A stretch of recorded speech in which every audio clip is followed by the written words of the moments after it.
The creek had frozen silent overnight. Above the water, a clay bank faced south into weak winter light, its surface the color of dried blood where frost had not yet reached. Red willow rattled in the wind. There was no straight timber anywhere, just brush, shale, and cobble pushed into heaps by spring floods that would not come again for months. A woman stood at the base of the bank with a dull spade and a handcart. Her breath made small clouds. She studied the clay the way a carpenter studies wood, as though she could see inside it something no one else could see. Behind her on the frozen road, the tracks of the wagon that had brought her were already filling with blown snow. Late November 1886.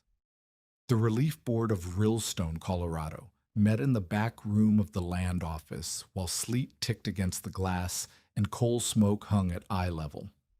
Aniela Brazosa stood at the far end of a pine table in wet boots that left red clay on the floorboards.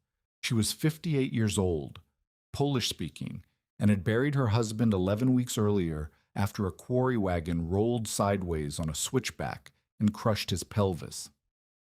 Mateusz Brazosa had died owing $14 to the timber yard. Aniela had $11.60 folded inside a flour sack she twisted between her hands while 3 town officers decided what to do with her. The answer was nothing. Lucian Creel, 49, timber yard owner and sitting councilman, read the verdict without looking at her. The town's winter relief fund would not extend to non-citizen widows occupying disputed claims. However, in the interest of Christian charity, the council would assign her a relief allotment, a south-facing clay embankment above the creek bend, 6 miles from the rail spur and 7,000 feet above sea level. The young clerk at the side desk wrote the order with his jaw set tight. He did not look at her either. Creel slid a folded claim map across the table. Someone had written unfit in pencil along the eastern boundary. Aniela took the map. She did not argue. She did not have enough English to argue, and argument would not have changed the number in her flour sack or the frost already hardening the ground outside. She walked out of the land office into the sleet and did not come back.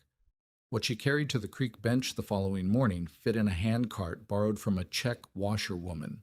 1 dull spade, 1 cracked handsaw, 1 rusted stovepipe section, 40 pounds of flour, 2 sacks of rye, 3 hens in a willow cage, her husband's iron bread peel head without a handle, 2 crocks of sourdough starter wrapped in cloth, a chipped mercury thermometer, and the $11.60.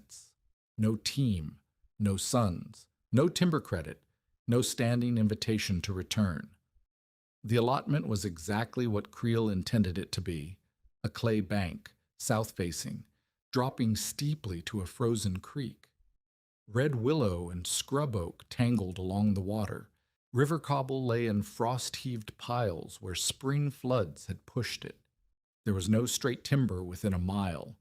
The soil was ice clay mixed with shale, good for nothing a plow could use and treacherous when wet. Above the bank, the wind came off the front range without interruption. Aniela set the handcart against the clay face and looked at what she had. She did not have enough. The first man to tell her so arrived before she had finished stacking the flour sacks under a wagon tarp. Abram Voss, 63, former Army teamster and current road overseer for the Rillstone district, rode up on a dun horse with a lantern swinging from his saddle rein, even though it was midday. He had survived mountain winters hauling freight over Berthoud Pass in the 60s, and he spoke with the blunt authority of a man who had pulled frozen men out of snowdrifts and buried the ones he reached too late. He dismounted, walked the property line in silence, and came back to where Aniela was cutting willow withes with the cracked saw. "You have no standing timber," Voss said. He pointed at the clay bank. "No framed roof." He looked at the rusted stovepipe section leaning against the cart. "No stove worth naming." He stamped his boot on the frozen ground. "And winter already has its teeth in the ground." Aniela kept cutting willow. Voss pulled off one glove and rubbed his knuckles. He was not a cruel man. He had seen what happened to people who underestimated altitude and wind and the specific speed at which a Colorado foothill winter could kill. "A cabin," he said, speaking slowly because he knew her English was poor, "needs sawed lumber. Lumber costs money you do not have. A stove needs pipe, a barrel, a chimney. That costs more. And fuel." He held up his hand, fingers spread. "A small place, tight built, burns through a full cord in 3 weeks of hard cold. One cord is 128 cubic feet of stacked wood. That is a pile 4 feet high, 4 feet deep, 8 feet long. It weighs near 2 tons of hardwood. You would need 5 cords minimum to see spring, maybe 6. He looked at the willow brush, the scrub oak, the absence of anything resembling a woodlot. "Where is your 6 cords? Agnella said nothing. She understood the numbers even if she missed some of the words. 6 cords, 2 tons each. 12 tons of wood she did not have, could not buy, could not haul alone. Voss put his glove back on. "Come to town before the ground freezes solid. Sleep in the church vestibule. Pride is a poor blanket." He mounted and rode north without waiting for an answer. His lantern swung against the gray sky until the trail bent and she lost sight of it. Agnella stood alone on the clay bank with willow switches in her bleeding hand and $11.60 and 3 hens, and the knowledge that Abram Voss was not wrong. By every measure she could count, she was dead before Christmas. She slept that night under the wagon tarp, pressed against the clay face with a small fire burning between 2 flat river stones. The fire ate willow fast. She fed it every hour. Heat rose into the dark and vanished. Wind found the gaps in the tarp and pulled warmth sideways out of her blankets. The cold ground drew heat downward through her hip and shoulder like water into sand. By midnight she was shaking. By dawn the fire was ash, and she could not feel her feet. But the stone was warm. She discovered it by accident. Rolling stiffly onto her side to feed the dead fire, her palm landed on the flat river stone she had used as a windshield. The fire had been out for an hour. The stone still held heat. Not much. Enough to feel. Enough to press both palms against and hold them there while her breath came back. And in that moment, with her hands on warm stone and her bones aching from a night that had nearly killed her, Agnella remembered her mother's kitchen in Galicia. The stove in that kitchen was not a stove the way Americans use the word. It was a wall. A white clay wall that filled one side of the room, taller than a man, wide enough to sleep on top of. Her mother would burn a fast, hot fire inside it, rye straw and split beech, never more than an hour, and the clay swallowed the heat and held it. 12 hours later, the wall was still warm. You could press your cheek to it and fall asleep. The smoke did not pour into the room because it traveled through hidden passages inside the clay, snaking back and forth, giving up its heat to the mass before escaping through the chimney. Her mother had pressed her palm to that white wall and said words Agnella had carried for 40 years without understanding why they mattered. Fire that runs away feeds the sky. Fire that stays feeds the house. Fire that stays. Agnella looked at the warm river stone, the dead fire, and the clay bank behind her. She looked at the frozen creek and the cobble piles and the red willow and the shale-threaded earth that Creel's map had marked unfit. Clay, stone, slope, earth on 3 sides. She did not need a cabin. She did not need 6 cords of hardwood. She did not need a barrel stove and pipe and chimney bought on credit from the man who wanted her dead. She needed to build her mother's kitchen inside a hill. The idea was simple in principle and murderous in execution. She would dig a room into the clay bank, 12 feet wide, 18 feet deep, 7 feet high at the front where the entry faced east-southeast, tapering lower at the back where at least 3 feet of solid earth would serve as roof and insulation. The south-facing slope would catch winter sun. The earth on 3 sides would block wind, and inside the dugout, occupying nearly half the left wall, she would build a masonry oven heater, not a stove, not a fireplace, but a massive structure of stone, clay, broken brick, and mortar designed to catch fire's heat, slow it, store it, and return it to the room long after the flames died. The firebox would burn hot and fast. Exhaust would travel through stone-lined channels embedded in clay mass, snaking back and forth the way her mother's smoke had traveled, surrendering heat to stone at every turn before finally rising through a tall chimney. The thermal mass, 600 stones, maybe more, would absorb heat during firing and radiate it for hours. One fast fire in the morning, one at night. The stone would do the rest. This was not invention. This was memory. Masonry heaters had warmed Eastern European houses for centuries. Russian stoves cooked, heated, dried laundry, and provided warm sleeping ledges through winters that made Colorado look gentle. The physics were sound. A large mass of stone and clay, properly heated, releases warmth slowly and steadily. The question was not whether the principle worked.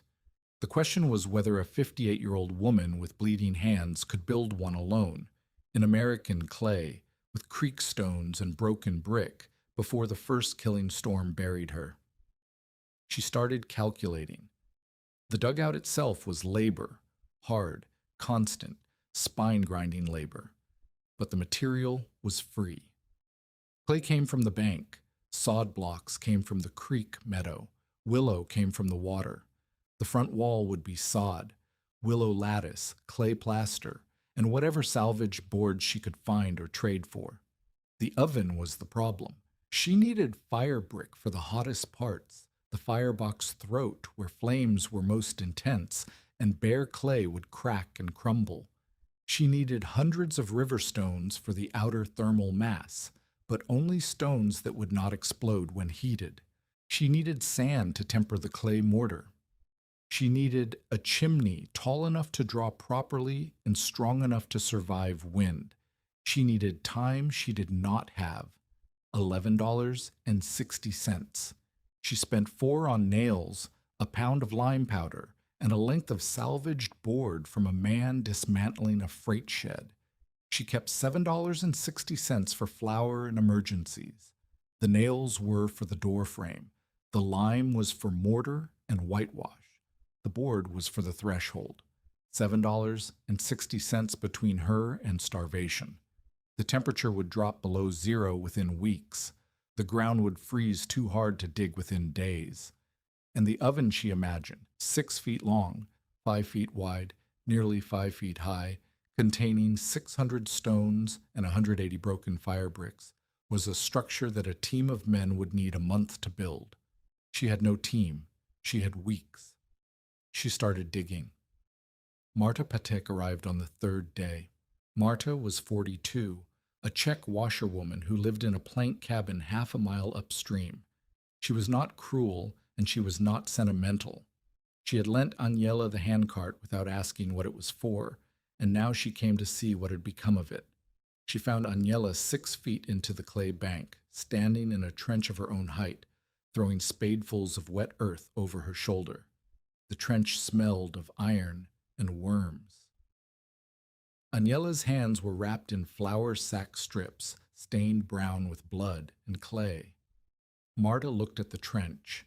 She looked at the pile of flat river stones Aniela had already collected near the entry.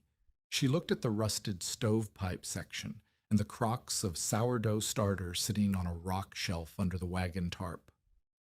"What are you building?" Marta asked. "House," Aniela said. "Oven."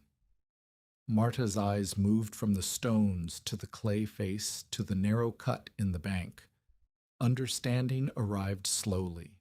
"You are building your stove before your house," Marta said. "That is backward." Aniela kept digging. Marta brought a cracked crock she no longer needed and set it on the stone pile. She stood with her arms crossed, watching the spade bite clay. "If this bank slumps," she said, "the stones crush you. If the smoke cannot draw, you die in your sleep. If the stones crack from heat, the whole thing fails." Every objection was legitimate.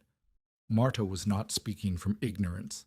She was speaking from the practical knowledge of a woman who had watched families freeze in structures far better than a hole in a clay bank.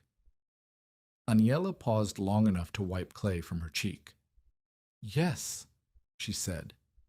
It was the only English word that covered all of it. Yes, the bank might slump. Yes, the smoke might kill her. Yes, the stones might crack. She kept digging. Marta watched for another minute, then walked back upstream without another word. Lucien Creel came on the 5th day. He did not come alone. 2 men rode with him, his timber yard clerk and a rancher named Duff, who held grazing rights on the creek bottom. Creel wanted the creek bench because a wagon road extension was being surveyed, and the right-of-way would pass near the water. A dead widow would simplify the paperwork. A live one, digging in, complicated everything. Creel dismounted and walked to the edge of the trench. By now, it was 8 feet deep into the bank. Aniela had begun laying flat stones in a curved foundation along the left wall, the first footprint of the oven. Creel looked at the stones. He looked at the curved line. He looked at Aniela, who was on her knees pressing clay mortar between 2 cobbles. "You build in a bakery for ghosts," Creel said. Aniela did not stand. "For heat," she said. Creel laughed. The clerk smiled. Duff leaned on his saddle horn and spat. "Heat goes up, Mrs. Berzosa," Creel said. He gestured at the sky. "Always has. You can stack all the creek rock you want in that hole. Heat goes up and you go cold." Aniela placed another stone. She pressed mortar around it with her thumb.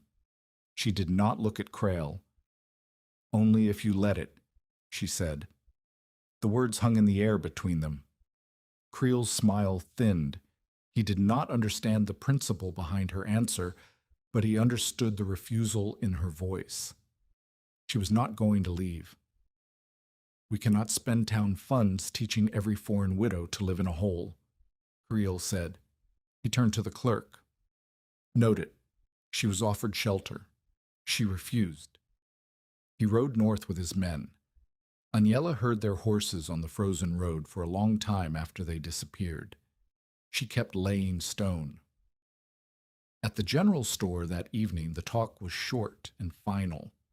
Abram Voss had told a freighter about the widow on the clay bank, and the freighter told the storeman, and by supper time every drinking man in Rillstone had a version. No timber, no roof, no winter. Someone changed it into a joke. No coffin needed. "She's digging it herself." A cattle buyer passing through asked what she was building and was told a grave with a chimney.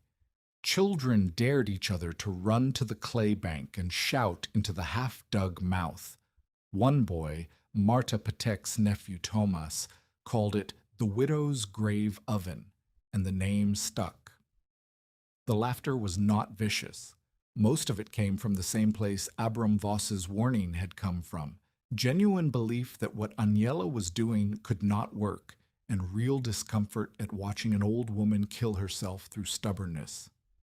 The community was not heartless. It was practical.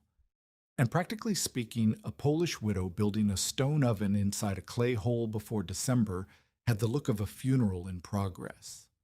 What none of them knew, what Aniela herself did not yet fully know, was that the clay bank was not her enemy. The clay bank was the only advantage she had. Pertas, by the end of the first week, the trench was 10 feet into the bank, and the foundation stones for the oven ran 4 feet along the left wall. Aniela's shoulders had swollen from the digging. One hand had blistered open across the palm, and she had wrapped it in flour sackcloth that she changed each morning and washed in creek water so cold it made her teeth ache. She was behind schedule. She knew it. The oven footprint called for 6 feet long and 5 feet wide, nearly 5 feet high. She needed roughly 600 selected river stones for the thermal mass and 180 broken fire bricks for the firebox and hottest channels. She had collected 43 fire bricks from a pile near an abandoned brickyard 2 miles south, carrying them in her apron 10 at a time, and every trip cost 2 hours she did not have. The ground was hardening. Each morning the spade rang against clay that had been soft the day before. The frost line was descending into the bank. In another week, maybe 2, the clay would set like iron, and digging would become impossible. Everything she had not carved out by then would stay solid until April.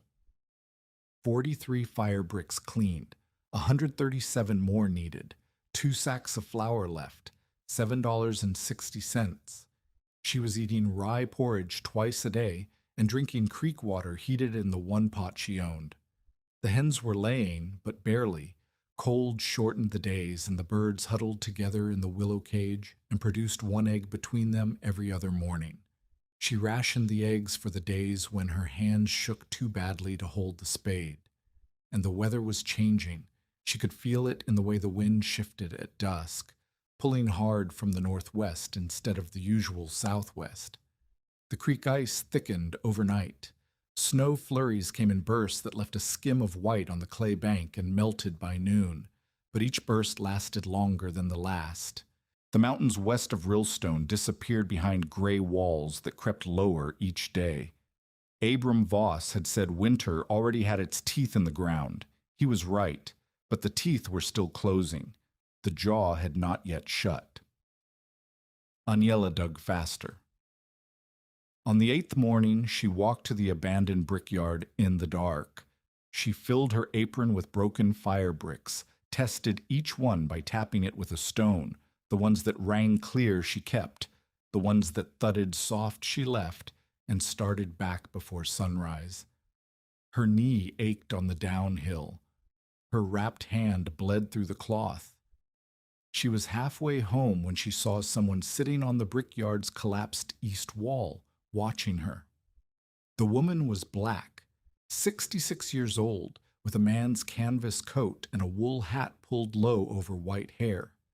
She sat perfectly still in the cold, her breath making small clouds, her eyes on the broken fire bricks in Aniela's apron. Rowena Bell had worked as a kiln tender and lime burner near Golden for 18 years after the war. She knew clay bodies the way a baker knows flour, by touch, by color, by the sound it made when you struck it, by the way it cracked or held when fire went through it. She lived alone in a plank room behind the abandoned brickyard. She had watched Aniela come for bricks 3 times now, and what she had seen on the 3rd visit made her sit down in the cold and wait. Aniela had tapped each brick. She had listened to the ring. She had rejected the soft ones. Rowena said, "You know heat." Aniela stopped. She did not recognize the woman. She tightened her grip on the apron full of bricks. Rowena pointed at the fire bricks.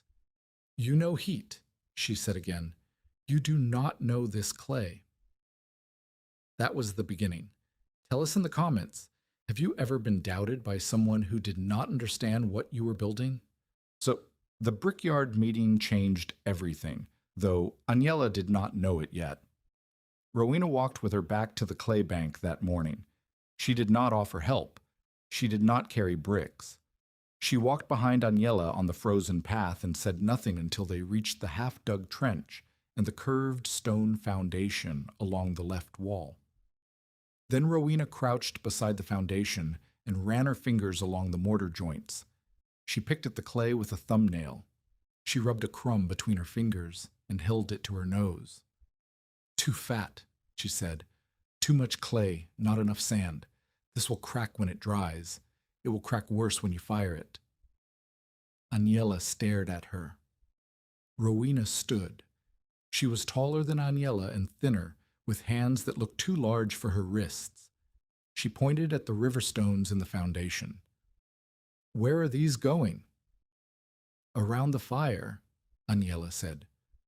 Rowena shook her head. River stones hold water in their grain. Heat them fast in a closed box and they burst.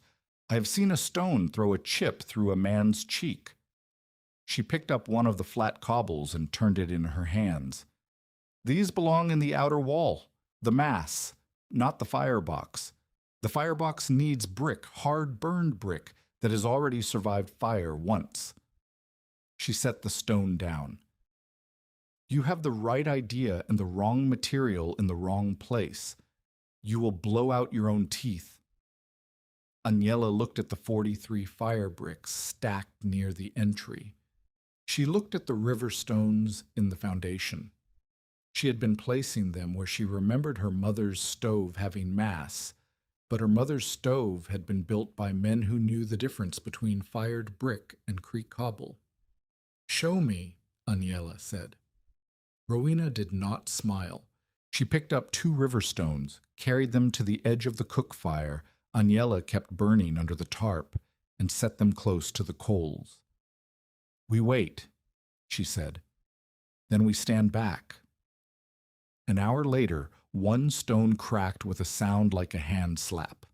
The second held. Rowena pointed at the cracked one. Wet inside. The steam had nowhere to go.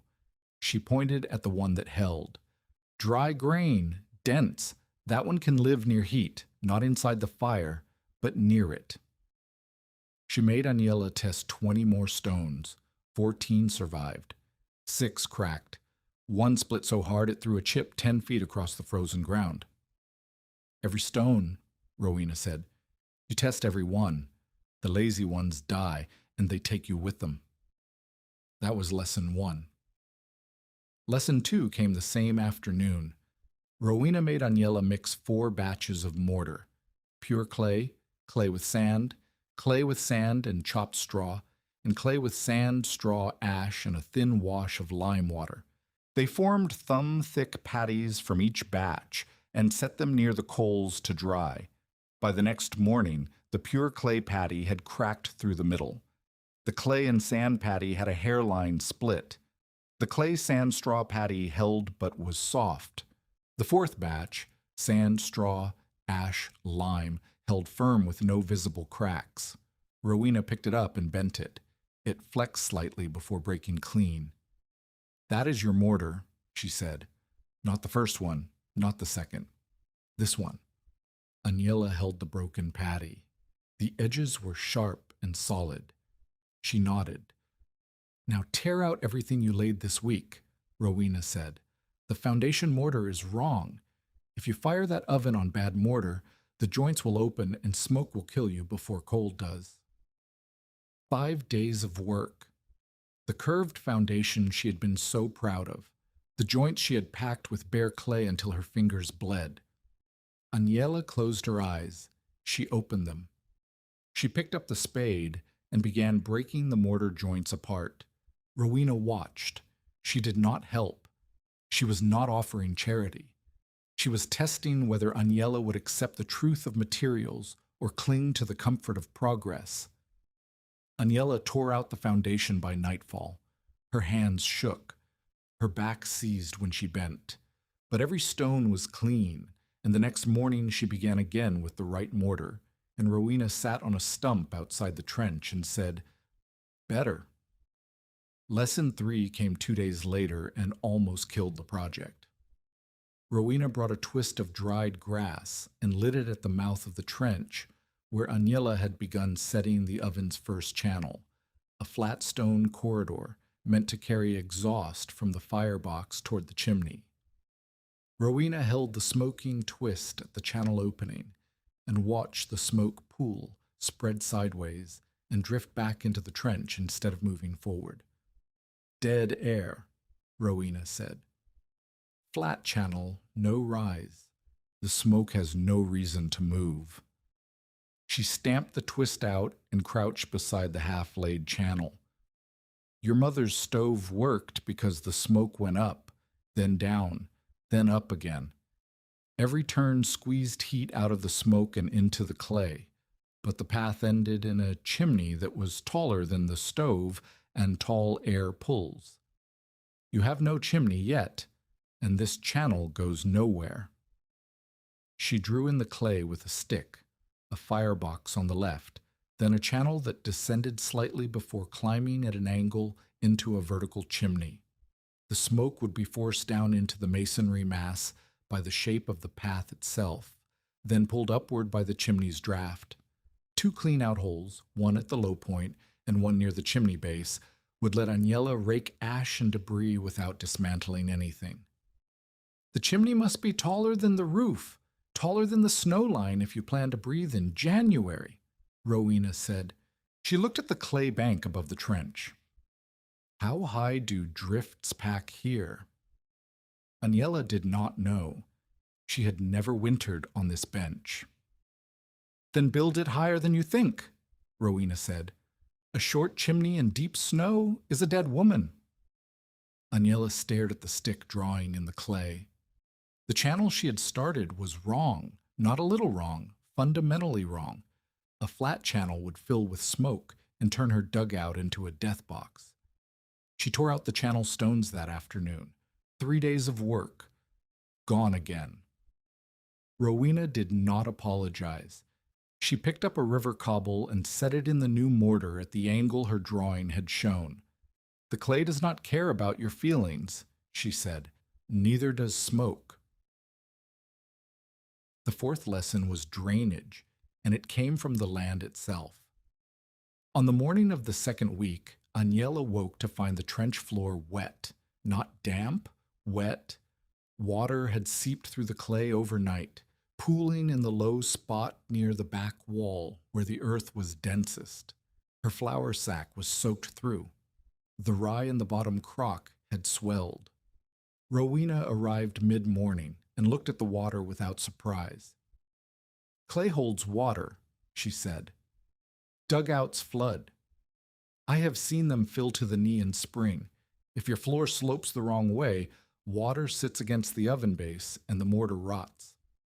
She made Agnella cut a shallow trench along the low side of the dugout floor, angling it downhill toward the entry. The water would follow the slope and drain out instead of pooling. It was simple work, an hour with a spade, but it changed the floor plan.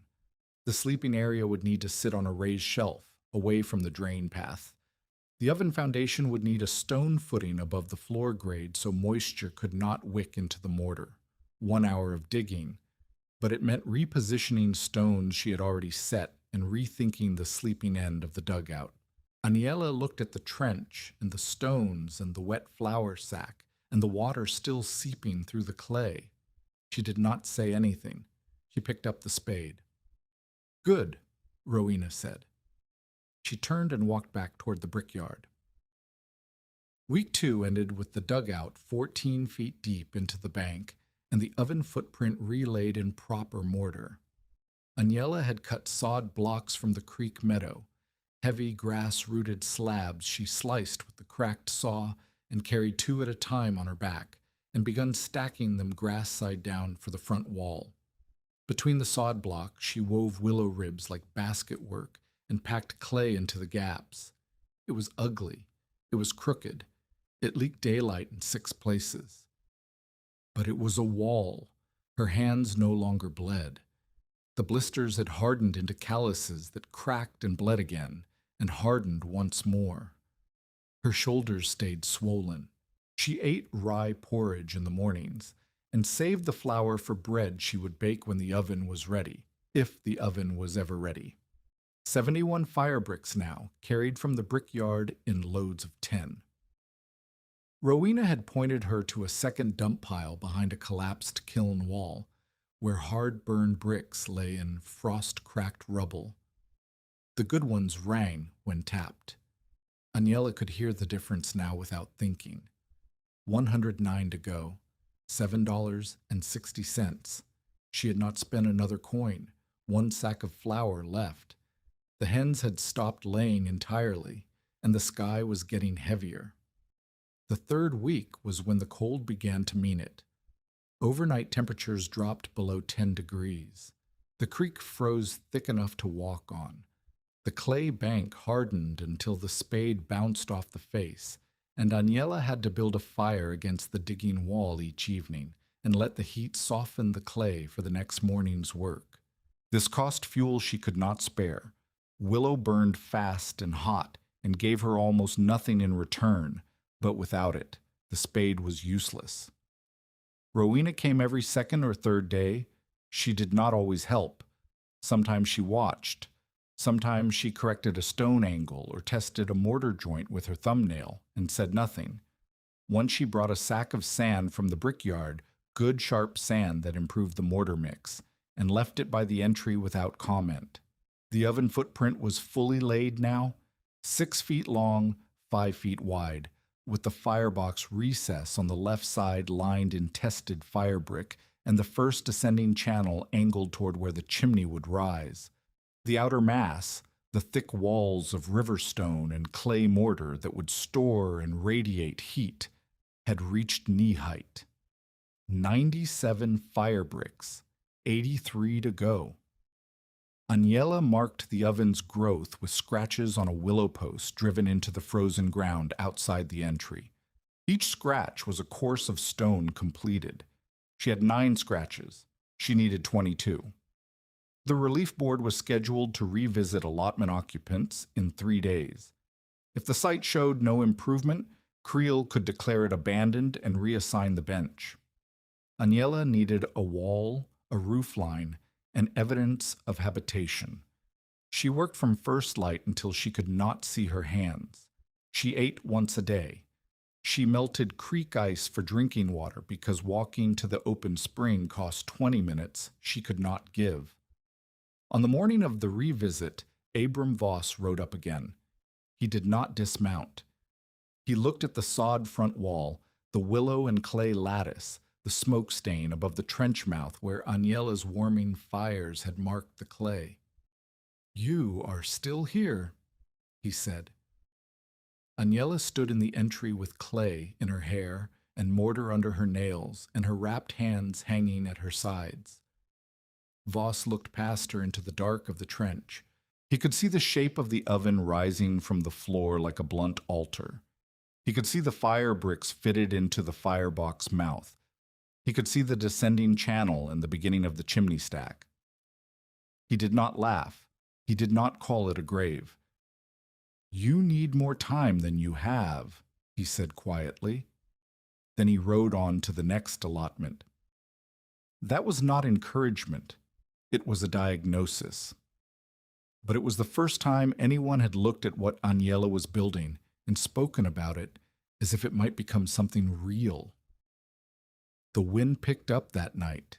Snow came sideways off the mountains.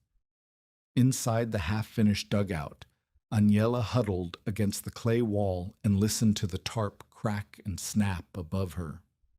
The oven mass was waist-high on the left side, cold stone and mortar still curing, not yet holding any fire's heat.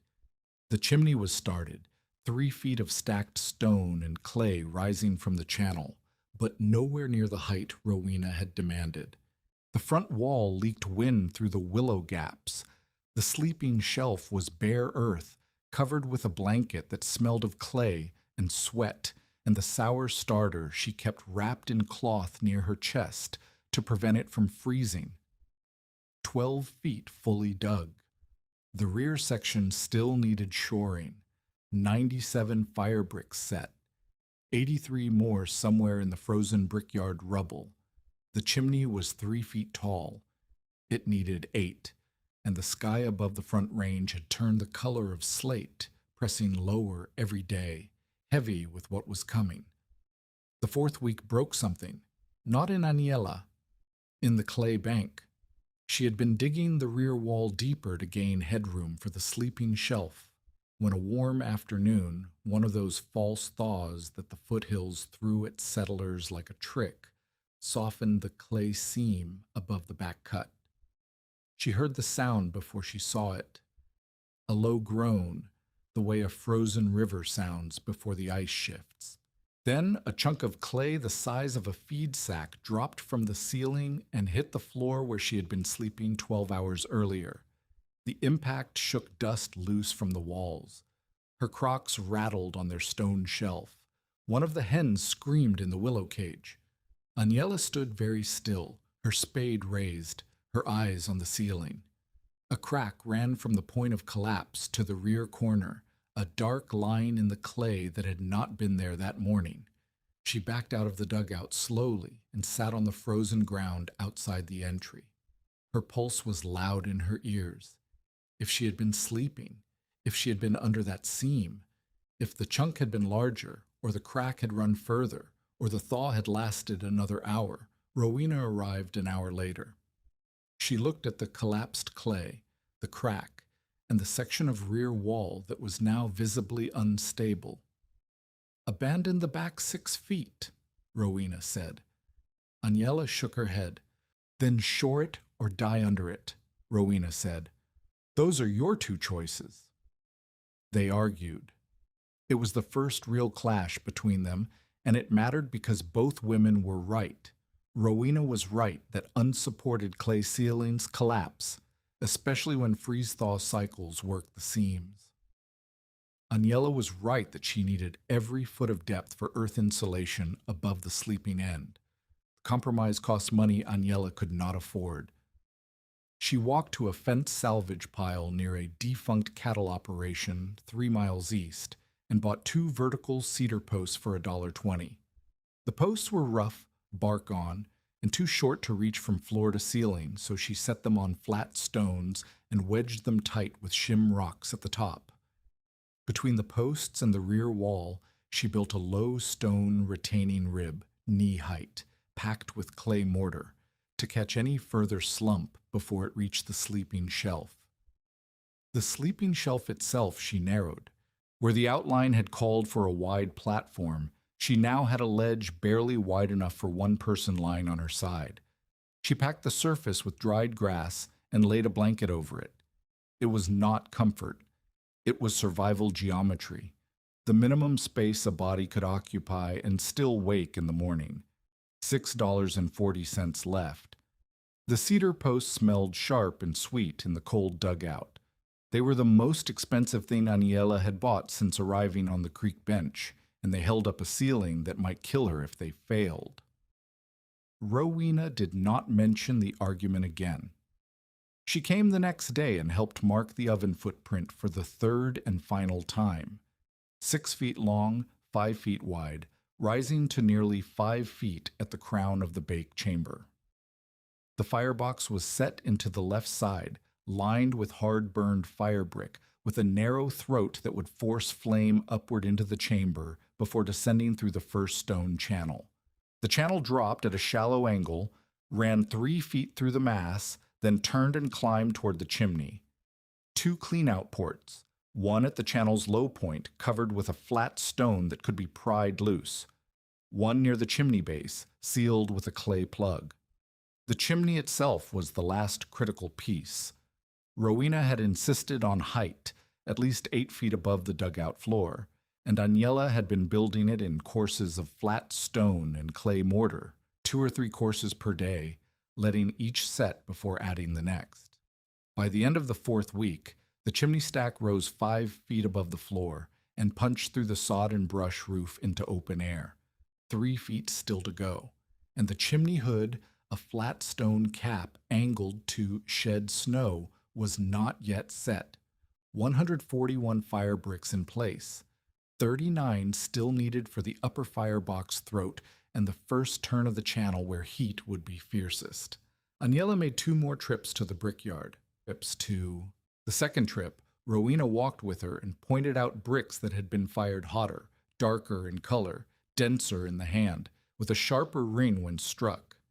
These had survived the kiln's hottest zone and would survive the firebox. "The brick remembers," Rowena said. "Whatever heat it has already known, it can know again. Give it more than that, and it will fail." They carried the last 39 bricks together, 10 at a time, in the cold. Rowena's breathing was labored on the uphill stretches. She stopped twice to cough, a deep rattling cough that came from somewhere below her ribs. She waved Agnella's concern away. "Kiln dust," she said. 18 years of it. Unexpected help arrived at dusk on a Tuesday, and it came in the form of a woman who still thought Aniela was wrong. Marta Patek walked down the frozen creek path with her teenage nephew Thomas, trailing behind her. Thomas carried a bundle of willow poles on his shoulder, straight ones, trimmed and sorted by thickness, the kind you could not find along the creek without an hour of cutting. Marta set the poles against the sod front wall and looked at the dugout without entering. The chimney stack rose above the roof line now, and smoke stains marked the clay around the entry. The oven mass was visible through the doorway, a dark, heavy shape that filled the left side of the room like a crouching animal.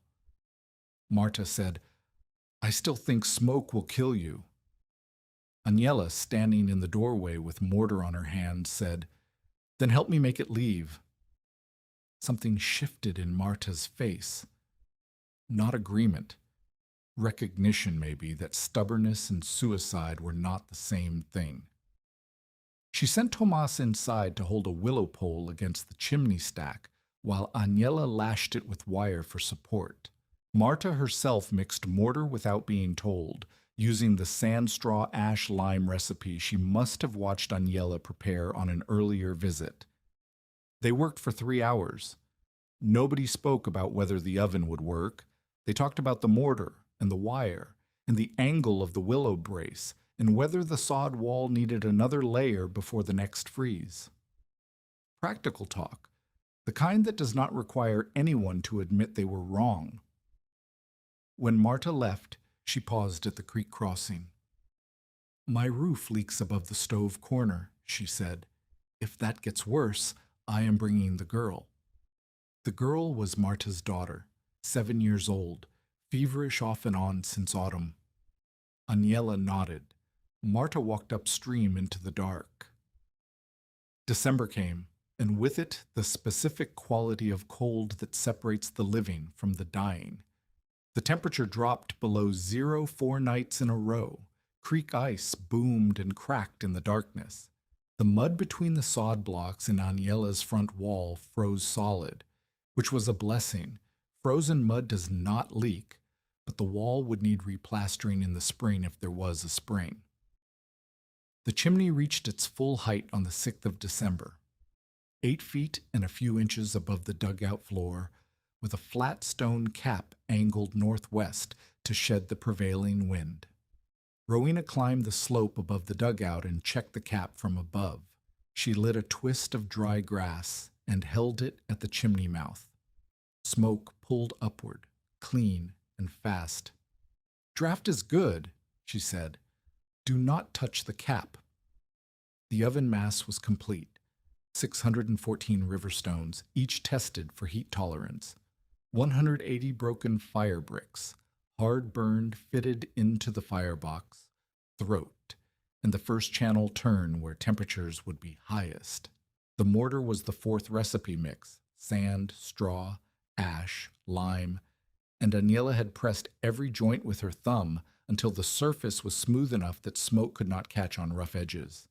The structure was massive, nearly 5 feet high at the crown of the bake chamber, 6 feet long from the firebox mouth to the rear mass, 5 feet wide.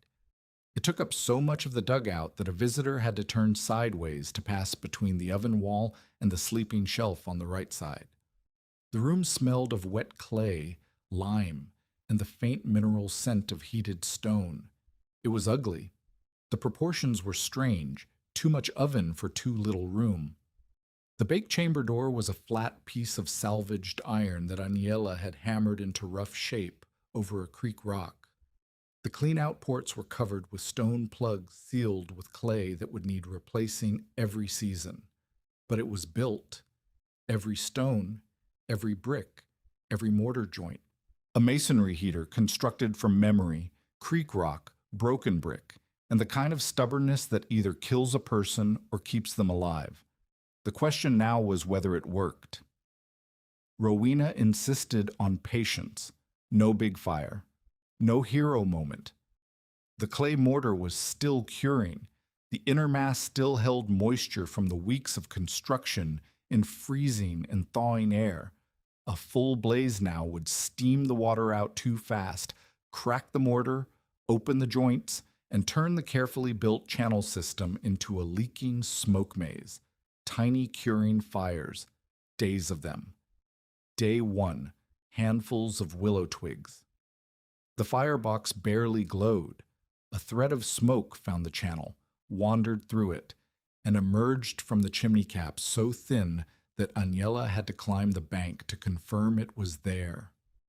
Day 2, split kindling stacked in a loose pile. A hotter fire that burned for 20 minutes and left the firebox bricks warm to the touch. Agnella pressed her palm to the first channel stone. Nothing. The mass was too large, too cold, too full of stored winter. The heat had been swallowed without a trace. Day 3. A real fire, small but fierce, feeding on dry willow and 2 split pieces of scrub oak. The firebox roared softly. Agnella heard a hissing from the first channel turn, moisture escaping from the mortar, steam pushing through the joints. One seam bubbled. She watched it with her heart in her throat, waiting for the crack that would mean failure. The seam held.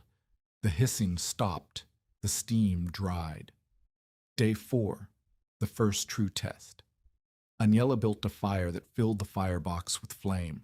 She fed it for 45 minutes, pushing the heat as hard as she dared. The chimney drew clean. The clean-out port stayed sealed, and when the fire burned down to coals, she placed her palm on the clay wall of the channel 3 feet from the firebox. Warm, not hot, not burning. Warm the way skin is warm. The way her mother's whitewashed wall had been warm 40 years ago in a kitchen in Galicia. She kept her palm there for a long time. The next morning, Agnella rose before dawn and checked the thermometer. Outside, the air was 3 degrees below zero. Frost coated every surface. The creek was silent under thick ice. Inside the dugout, near the oven wall, the mercury read 58 degrees. At the sleeping shelf, 4 feet from the oven mass, it read 52. Not paradise. Not the warm cocoon the story might promise. But 52 degrees meant her water crock had not frozen. It meant her sourdough starter was alive. It meant she had slept through the night without waking to feed a fire, because the fire she had burned at dusk had given its heat to 600 stones, and those stones were still releasing it at dawn. 58 degrees from one evening fire and a mass of creek rock in a hole in the ground. She pressed her palms to the oven wall and felt the heat move through her like a sentence she had been trying to remember for 40 years. Abram Voss came 2 days later. Someone had told him smoke was rising from the widow's chimney, and he could not reconcile that with the woman he had diagnosed as dead. He ducked through the entry and stood in the narrow passage between the oven and the sleeping shelf. Steam rose from his coat in the warm air. He looked at the oven mass, the smooth mortar, the fire brick mouth, the whitewashed clay Agnella had started applying to the inner walls to brighten the room and reveal smoke stains. He said nothing for a long time. "Warm clay is not winter," Voss said finally. "No," Agnella said, "but it is not death." Voss ran his hand along the channel wall. He bent and looked into the firebox, where a small bed of coals still glowed from the morning fire. He looked at the chimney stack where it punched through the roof. "If a blizzard seals that chimney," he said, "smoke backs into this room, you will not wake up." "I know," Agnella said. "You have a plan for that?" Agnella pointed to the rope coiled near the entry, the same rope she would later tie around her waist. She pointed to the hoe handle leaning against the sod wall. She pointed to the clean-out port at the chimney base. Voss looked at the rope, the hoe handle, the clean-out port.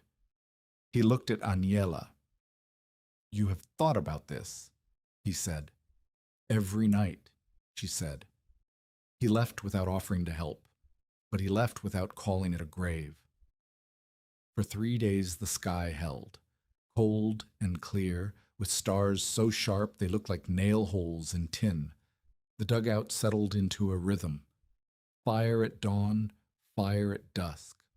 The mass charged and discharged. The temperature inside never dropped below 48, never rose above 62. The sleeping shelf stayed in the low 50s. Aniela baked her first loaf of sourdough in the bake chamber on the second day. The chamber held heat long after the firebox died, exactly the way her mother's oven had held heat, and the bread came out with a crust so dark and hard it rang when she knocked it. She ate half the loaf sitting on the sleeping shelf with her back against warm clay, listening to the wind outside fail to reach her. Then the wind changed. On the 14th of December, the barometric pressure dropped so fast that Aniela felt it in her ears. Cattle on the creek bottom bunched at fence corners, their backs to the northwest. Snow snakes, thin white ribbons of blown powder, raced across the frozen road. The sky above the mountains was not gray. It was black, a wall of black that moved toward Rillstone like something with weight and intention. In town, families began burning fence scraps because their wood piles were running low, and the lumber yard was closed for credit disputes. The frame shacks that lined the main road leaked wind through every board seam. Women stuffed rags into cracks and hung quilts over windows. Men argued about whether the storm would hold off until after Christmas. It did not hold off. The storm arrived 3 nights before Christmas, and it arrived like a door slamming shut on the world. It began as fine powder, the kind that blows under doors and through keyholes, and leaves a white line on the floor by morning. By midnight, the powder had become a wall of wind-driven snow that erased the creek, the road, the fences, and the sky. Visibility dropped to nothing. A man standing in his own doorway could not see his own barn. By the second morning, the drifts had buried the lower fences. The creek road was gone, not covered. Gone, replaced by a white plain that gave no hint a road had ever existed.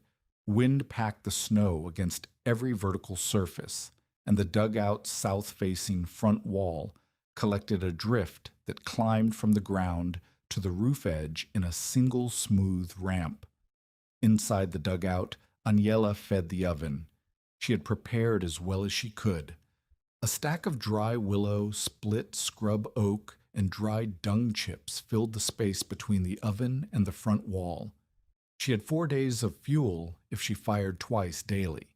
She had flour, rye, water melted from clean snow, and the sourdough starter alive in its crock on the warm oven shelf. The 3 hens sat on the sleeping shelf and did not move. The first firing went well. The firebox roared for 45 minutes. The chimney drew. The mass took the heat. The thermometer climbed past 55, past 60. The dugout was warm enough to sit without a coat. At midnight, everything changed. Aniela woke coughing. The air was wrong, thick, sharp, carrying a bitter taste that stung her eyes before she fully opened them. Smoke, not the thin trace that sometimes leaked from the clean-out ports. Thick smoke rolling along the ceiling, dropping toward the floor. The chimney was choking. She understood instantly. The wind-packed snow had drifted against the chimney hood, blocking the exit. Smoke that could not leave through the chimney was finding the only other paths, the clean-out ports, the firebox mouth, the hairline cracks in the mortar that she had sealed, but that pressure could open. She had minutes, maybe less. Carbon monoxide does not announce itself with drama. It announces itself with headaches, then confusion, then sleep. Aniela tied the rope around her waist. She pulled her wool shawl over her mouth. She crawled to the entry, which was half blocked by drifted snow that had packed against the sod wall. She pushed through it with her shoulders, clawing frozen crust. and emerged into a wind that hit her like a moving wall. She could not see. The snow was horizontal. The cold was beyond measurement, the kind of cold that freezes exposed skin in minutes and turns wet cloth into armor. She followed the rope with one hand and the hoe handle in the other, climbing the slope above the dugout by memory because there was nothing to see. The chimney was a darker shape against the white chaos. Snow had packed around it in a collar 2 feet thick. The stone cap was buried. She swung the hoe handle. Crusted snow broke away in chunks. Wind drove fresh snow into her eyes, her ears, the gap between her shawl and her collar. She swung again. The cap appeared, the flat stone, the angled edge. She cleared the throat. She jabbed the hoe handle down into the chimney to break any ice that had formed on the inner lip. A gust caught her on the slope. Her foot slipped on packed snow. She went sideways, grabbed for the chimney stack, missed, and slid 4 feet down the roof before the rope caught on something, one of the willow braces in the sod roof, and held. The snow shelf she had been standing on collapsed under the disturbed crust. Her left knee twisted sideways beneath her with a sound she felt more than heard, a deep, wet pop inside the joint. Pain arrived a second later, hot and absolute, and she bit through the inside of her cheek to keep from screaming. She lay on the slope with snow covering her within seconds. Blood ran from her cheek into her mouth. Her knee burned. The rope held. She pulled herself back up the slope by the rope, dragging the injured leg, and cleared the chimney cap one more time before sliding back down to the entry and pushing through the snow blockage into the dugout. Inside, the smoke had thinned. The cleared chimney was pulling again. She could hear the faint whistle of draft resuming, smoke snapping upward through the stone throat. She lay on the dugout floor with her knee swelling inside her boot, and her hands shaking and blood on her chin, and listened to the oven breathe. The thermometer read 49 degrees. The fire had died to coals. The mass was still warm. She fed the coals with willow. The firebox caught. Heat moved into the stone. The pounding came near dawn. Aniela had propped her leg on a rolled blanket and tied a strip of cloth around the knee, which had swollen to nearly twice its normal size. She could not straighten it. She could not put weight on it. Moving from the sleeping shelf to the firebox took 5 minutes of crawling and gasping. The pounding was at the entry, a fist against the sod wall muffled by snow. She crawled to the door plank and pushed it open. Tomas Patek fell through the gap and landed on the dugout floor in a heap of snow-crusted wool and frozen tears. He was 14 years old and shaking so hard his teeth sounded like a handful of pebbles in a tin cup. His mother's shack roof had partly failed. A beam had cracked under the weight of snow. The west wall was leaning. His little sister, the feverish girl Marta had mentioned weeks ago, was worse. The fever had climbed. Marta had wrapped the girl and sent Thomas into the storm because there was nowhere else to go, and the boy had followed the only thing he could detect in the blinding white, the smell of smoke and bread rising from the clay bank. He had followed bread smoke through a blizzard because every other light in Rillstone was invisible. Aniela pulled him inside. She closed the door. She wrapped him in the blanket from the sleeping shelf and put him against the oven wall, where the stone was still radiating heat from the midnight firing. "Your sister," Aniela said. Tomas shook his head. He could not speak yet. His fingers were white. "Your mother," Aniela said. "Coming," Tomas said. "She is coming." If you are invested in this story, hit subscribe and stay with us, because the next choice decides whether that warm room becomes a refuge or a tomb. Sachin won. Aniela opened the lower draft hole at the firebox base. She raked ash from the grate with the bread peel, the iron head fitted now on a willow handle Rowena had helped her shape. She stacked fuel. Willow first for fast ignition, then split scrub oak for sustained heat, then 3 dried dung chips, and 2 split chair rungs she had been saving for an emergency that had now arrived. She lit the fire. The firebox caught hard and fast. Flame filled the chamber and roared upward into the bake space.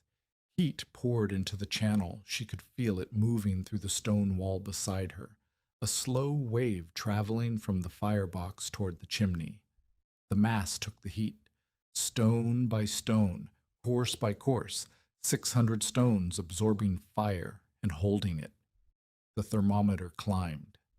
62, 65, 68. She slid 2 sourdough loaves into the bake chamber, not because bread was a luxury, because bread was proof. If the bake chamber held cooking heat while the room warmed, the oven was doing what her mother's stove had done, multiple functions from a single fire. Heat, bread, warmth, survival, all from the same burning. The loaves went in pale and cold. The chamber door closed. The firebox continued to roar. Tomas stopped shaking. Color returned to his fingers, then his cheeks. He sat against the oven wall with his eyes closed and his hands pressed flat against the warm stone, the way a man presses his hands against a living animal for comfort. An hour later, the door crashed open. Marta Patek came through the entry carrying her daughter wrapped in a quilt so soaked with snow it had frozen stiff at the edges. Behind her, filling the narrow entry passage with his shoulders, came Abram Voss. He had gone looking for Thomas after the boy's tracks vanished in the drifts. He had found Marta instead, struggling through waist-deep snow with the girl in her arms. Marta's face was gray. Her lips were blue. She set her daughter on the sleeping shelf and collapsed against the wall, breathing in shallow gasps that fogged the warm air. The girl was 7. Her name was Katrin. Her fever had turned her cheeks a color that did not belong on a living child, bright red against skin so pale it looked translucent. She did not open her eyes. Voss stood in the passage between the oven and the shelf and said nothing. He was covered in snow. His beard was white with ice. He stared at the oven mass, the firebox glow, the thermometer reading 68 degrees while the world outside was trying to kill everyone in it. The chimney clogged again. Aniela heard it before she saw it. The draft sound changed. The steady whistle thinned, stuttered, and stopped. Smoke appeared at the clean-out port near the chimney base, curling out from around the clay plug like a gray finger testing the room. The firebox was fully loaded. The channel was full of hot gas with nowhere to go. If the chimney stayed blocked, smoke would fill the dugout within minutes. 5 people, a feverish child, no way to open windows because there were no windows. The entry was half buried in snow. Voss moved toward the door. "I will clear it." "No," Aniela said. She was on the floor, her swollen knee useless, her hands gripping the bread peel handle. "You do not know the chimney. You do not know where the cap sits." "You cannot climb," Voss said. "I do not need to climb." Aniela pointed at the clean-out port near the chimney base, the lower one accessible from inside the dugout. "Heat the chimney. Hot air rises. If the base of the chimney is hot enough, it will pull." She had learned this from Rowena. Not directly, Rowena had never described this exact scenario, but the principle was the same one Rowena had demonstrated with a smoking twist of grass. Air moves toward heat. A cold chimney stalls. A hot chimney pulls. Aniela twisted a rag around a length of wire, dipped the rag in the bacon grease she kept in a tin near the firebox, and lit it. She pried the clay plug from the clean-out port and fed the burning rag into the chimney base on the wire, holding it there while smoke poured past her hand and into the room. Marta pulled the quilt over Katrin's face. Tomas pressed his mouth against his sleeve. Voss stood by the entry with his hand on the door plank, ready to force it open. 5 seconds. 10. The smoke thickened. Then the draft caught. It was not gradual. It was a snap, a sudden hard pull that sucked the smoke from the clean-out port, yanked the burning rags sideways, and drew a column of hot air up through the chimney with a sound like a gasp. The smoke in the room reversed direction. Instead of spreading, it thinned, pulled toward the firebox and the channel, drawn by the restored current. In 30 seconds, the air was clear. Aniela pulled the wire out, replaced the clay plug, and sagged against the oven wall. Her knee throbbed. Her hands were burned where the wire had heated. The rag smelled of scorched grease and singed cloth. But the chimney was drawing. The fire was burning. The oven was working. By dawn, 3 more people had arrived. A miner's wife and her 2 children, driven from a plank shack whose stovepipe had blown off in the wind. They had followed the smoke the same way Thomas had, the only visible sign of warmth in a landscape erased by white. 8 people in a dugout built for 1. The thermometer near the bread shelf read 75 degrees. At the sleeping shelf, where Marta's daughter lay wrapped in a dry quilt borrowed from Aniela's own bedding, it read 63. The oven mass radiated heat from every surface, front wall, side wall, the top where the bake chamber crown pressed close to the sod ceiling. The stones were doing exactly what her mother's stove had done in Galicia and what masonry heaters had done across Eastern Europe for centuries. They were catching fire's heat, slowing it, storing it, and returning it to the room long after the flames died. 1 fast fire. 600 stones, a channel that forced smoke to surrender its heat before escaping. In real stone, the contrast was brutal. Frame shacks shook in the wind. Board walls leaked cold through every seam. Families huddled around red-hot iron stoves that burned through fuel at terrifying speed and still could not keep the far corners above freezing. Green wood smoked and spit and gave half the heat of dry. Lucian Creel's timber office had a stove glowing cherry red, but the back room where his clerk's family slept was cold enough to see breath. One man, an old bachelor named Duff, the same rancher who had ridden with Creel to mock the dugout, tried to cross from his barn to his house in the Whiteout. He made it 30 feet. They found him 2 days later, sitting upright against a fence post with his hand still reaching toward a door he could not see. In the dugout on the clay bank, Aniela's sourdough loaves cooled on a board. The crust cracked in the warm air. Children slept near the oven wall. Marta held her daughter against the warm stone and listened to the girl's breathing slow, from the ragged panting of fever to something deeper and steadier. Aniela sat on the floor with her back against the oven and her ruined knee propped on a folded blanket. Her hands rested on the whitewashed clay. Through the wall she could feel the slow pulse of stored heat, a rhythm so steady it felt like something alive. Outside, the storm screamed. Inside, the bread cooled and the children slept, and the stones gave back what fire had given them. The storm broke on Christmas morning. Wind died first. Then the snow thinned from a wall to a curtain to scattered flakes falling straight down in air, so still it felt like the world had stopped breathing.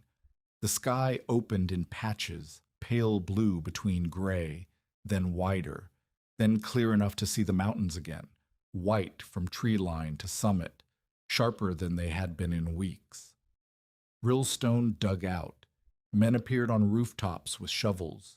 Horses stood in drifts to their chests. The creek road had to be broken by a team of oxen dragging a log, and even then the surface was packed snow 3 feet deep that would not melt until March. Lucian Creel organized a search party on the afternoon of the 26th. He told the men at the timber office that civic duty required checking on outlying residents. He told his clerk to bring a ledger for recording property conditions. What he did not say, what everyone understood, was that he expected to find Aniela Berzosa frozen in her clay hole, and he wanted witnesses when he reclaimed the creek bench. 4 men rode south along the broken creek road: Creel, his clerk, Abram Voss, and a young freighter named Darrow, who had volunteered because he was curious about the widow everyone called dead. They reached the clay bank at mid-afternoon. The dugout was invisible. Snow covered the sod roof, the brush and hay above the rear section, the slope where the chimney rose. The front wall was buried under a drift that sloped from the ground to the roof edge in a single, unbroken ramp of packed white. Creel dismounted and looked at the drift. He looked at his clerk. "Note the condition," he said. Voss was already off his horse. He walked to the drift where the entry had been and stood listening. The other men waited on their horses. Voss held up one hand. "Smoke," he said. Not visible, the chimney was above them, out of sight behind the snow-covered roof line. But the smell reached them through the cold air. Wood smoke, faint and clean. And beneath it, something else. Something that made Darrow, the young freighter, tilt his head and breathe deeply. Yeast, warm rye crust, the smell of bread baking in a heated chamber. Voss picked up his shovel and began digging at the drift. Darrow dismounted and joined him. The clerk stood behind Creel and watched. Creel did not dismount. They broke through the snow wall in 10 minutes. The last shovel stroke punched through the crust, and warm air rushed out of the gap, a visible column of heat that met the frozen outside air and turned to steam. The steam carried the smell of ash, clay, yeast, and something faintly mineral, like heated stone. Inside was impossible. Aniela sat beside the oven with her swollen knee propped on a folded blanket. Her hair was gray with clay dust and smoke residue. Her hands were wrapped in cloth stained with grease and soot. She was handing a piece of dark sourdough bread to Katrin Patek, who sat on the sleeping shelf, wrapped in a quilt, with her fever-bright eyes open for the first time in 2 days. The oven wall behind Aniela glowed white in the lamplight, whitewashed clay over 600 stones, radiating heat so steadily that the air inside the dugout pressed against the men's frozen faces like a warm hand. Marta Patek sat against the opposite wall with Tomas beside her. The miner's wife and her 2 children were near the entry. 8 people in a room 12 feet wide and 18 feet deep, warmer than any frame house in Rillstone. Nobody spoke for a long moment. Voss stepped inside. He removed one glove. He pressed his bare palm against the oven wall and held it there. "I said heat goes up," Voss said. Aniela looked at him. She had not slept more than 2 hours at a stretch in 3 days. Her knee could not bend. Her hands were burned from the chimney-clearing wire. She had fed 8 people from 40 pounds of flour and 2 sacks of rye, and the stubborn chemistry of sourdough starter kept alive on a warm stone shelf. "It tried," Aniela said. Voss kept his hand on the wall. The heat moved through his palm and into his wrist, and he felt, for the first time, what 600 stones could do when they were properly taught to hold fire. "You made it walk first," he said. That was the conversion, not a speech, not an apology. A man who had spent 40 years understanding cold pressing his hand to a wall that should not be warm and admitting, in front of 4 witnesses, that the woman he had diagnosed as dead had built something he did not know how to build. Creel stayed on his horse outside the dugout. He did not enter. He looked at the steam rising from the opened entry, and the smoke rising clean from the chimney above, and the faces of his men, who were looking at something he had not planned for. He turned his horse north and rode back to Rillstone without a word. The news traveled the way news travels in small settlements, fast, crooked, and embellished at every stop. By New Year's, every family in Rillstone knew three things. The widow had survived the whiteout, her clay hole was warmer than the schoolhouse, and she had baked bread while the rest of the town burned through their wood piles trying to keep ink from freezing. That last detail, the bread, was what caught people. Not the engineering, not the physics of thermal mass. The bread. A woman alone in a blizzard, baking sourdough in a clay oven while frame houses shook, and a man froze to death 30 feet from his own door. The bread made the survival real in a way that temperature readings could not. People began arriving at the creek bench with questions. The first was a miner's wife named Darya Volkov, 31, whose husband worked a claim 12 miles south and came home every third week. She lived alone with 3 children in a plank shack with a sheet iron stove that ate wood like a living creature and still left frost on the water bucket by morning. She stood in the dugout entry and looked at the oven mass and said, "How thick must the wall be?" Aniela held up her hand, fingers spread. "This much," she said. "Stone mortar, stone mortar. This thick or the heat goes through too fast." Darya asked about the chimney height. She asked which stones cracked. She asked how long the heat lasted after firing. She asked whether a bread chamber could be added to a normal cabin. Aniela answered every question with her hands as much as her words. She pointed to the tested stones. She showed the mortar recipe, sand, straw, ash, lime, scratched into the clay wall where she could check it.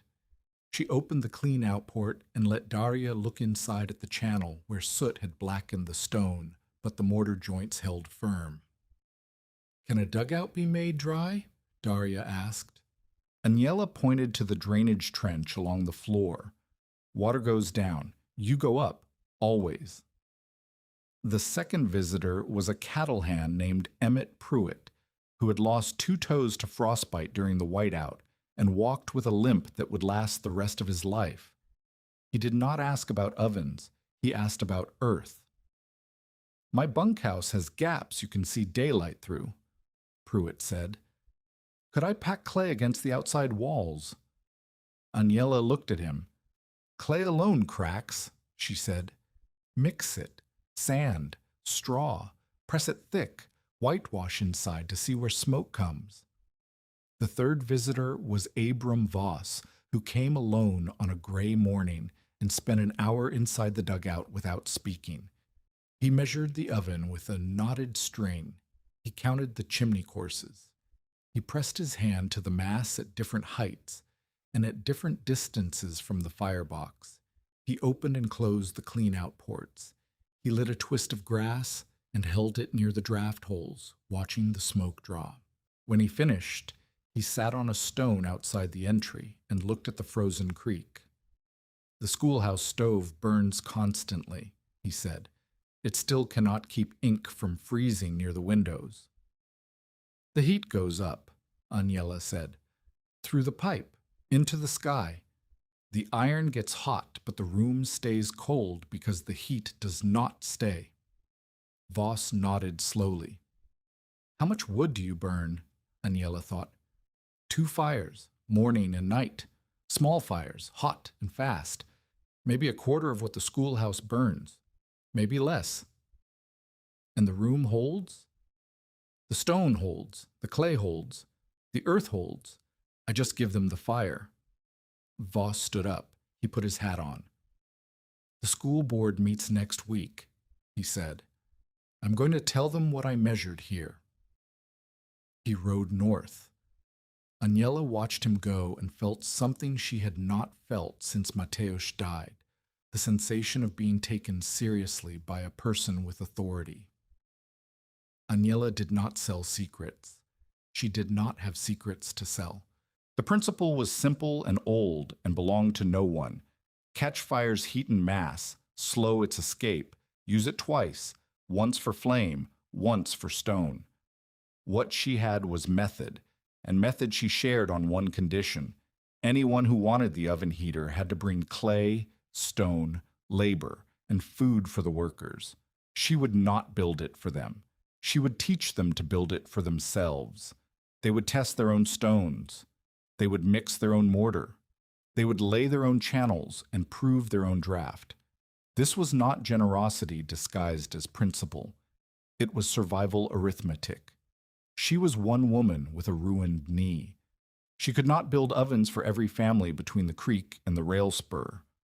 But she could show them how, and she could refuse to let them skip the steps that kept the thing from killing them. The first rule she posted outside her dugout, scratched into a plank in charcoal letters, Marta Patek helped her spell, "Test every stone.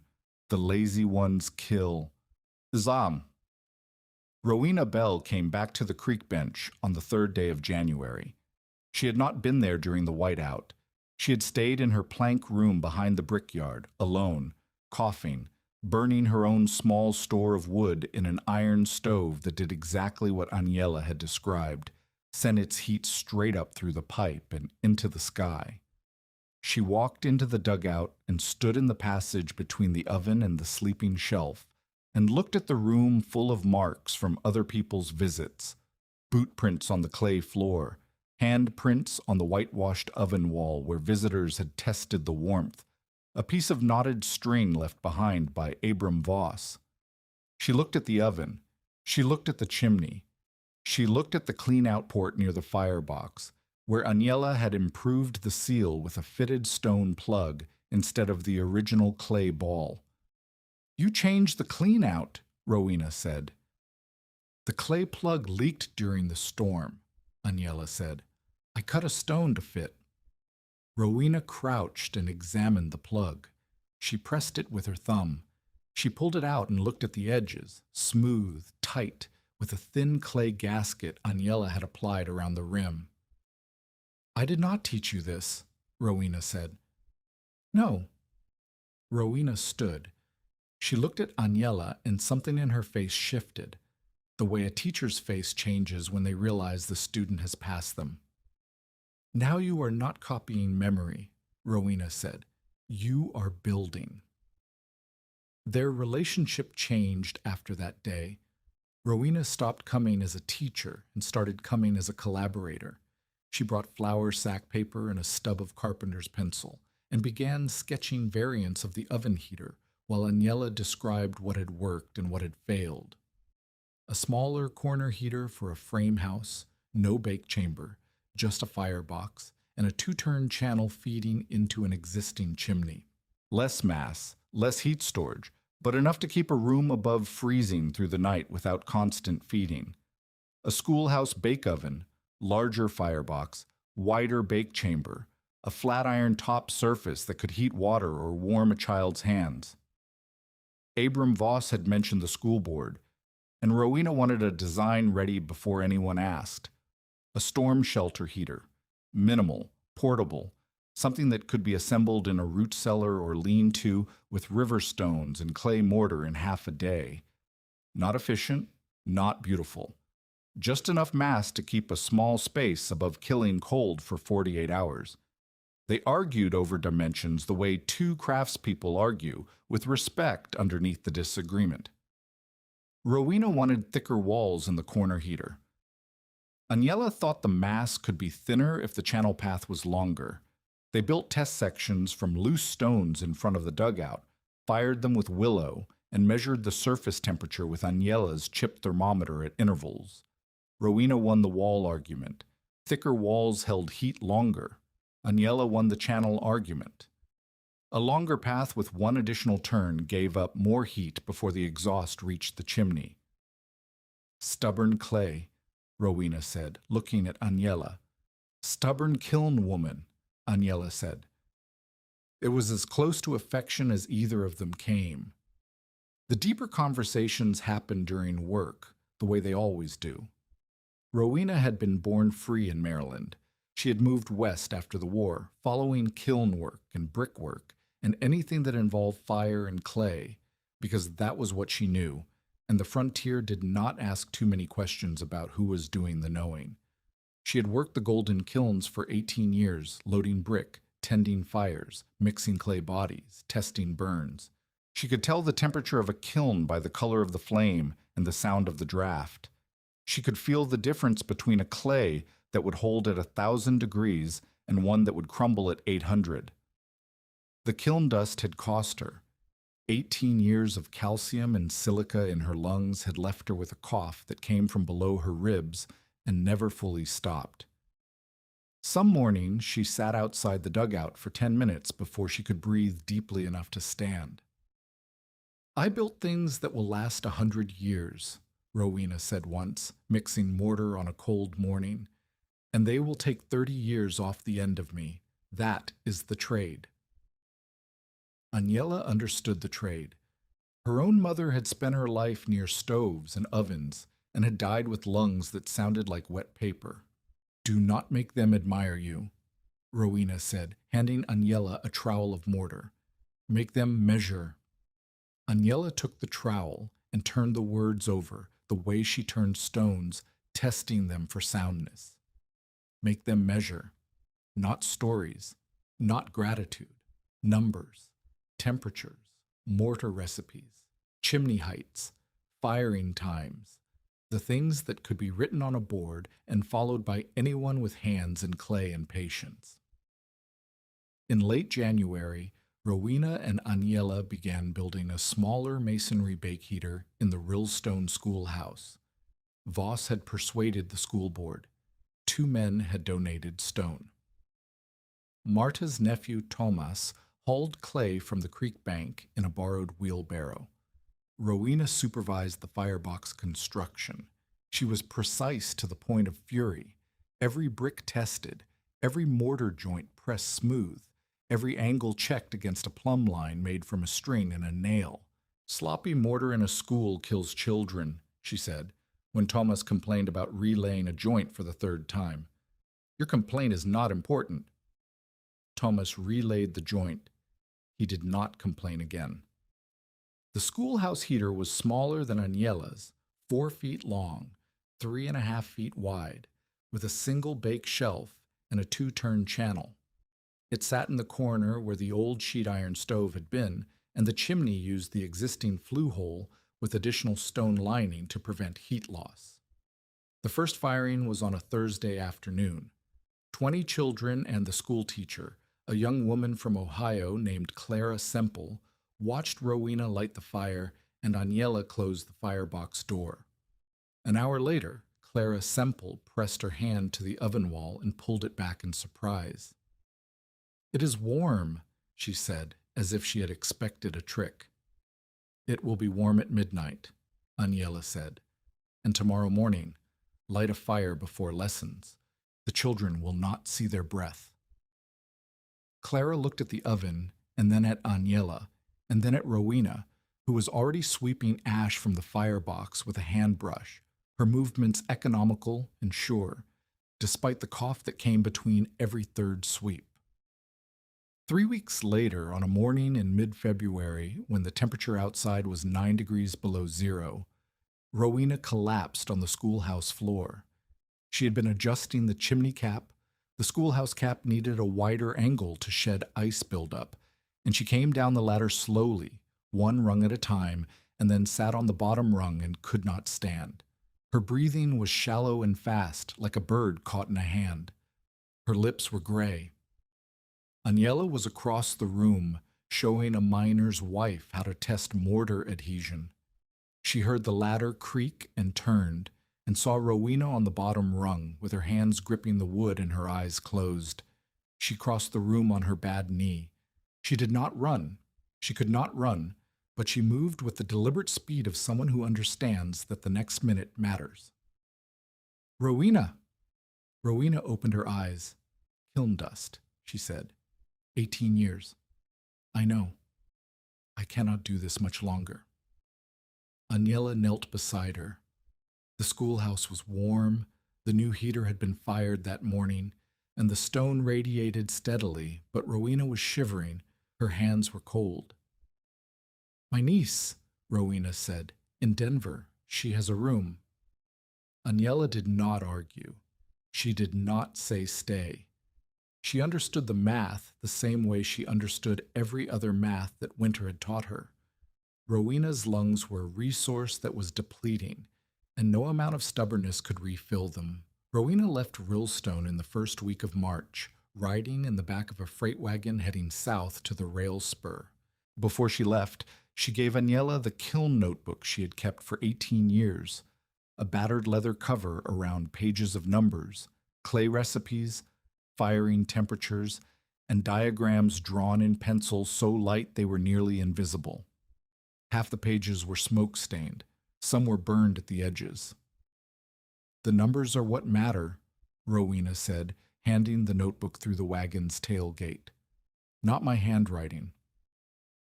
Agnella held the notebook against her chest the way she held the sourdough crocks on the coldest nights.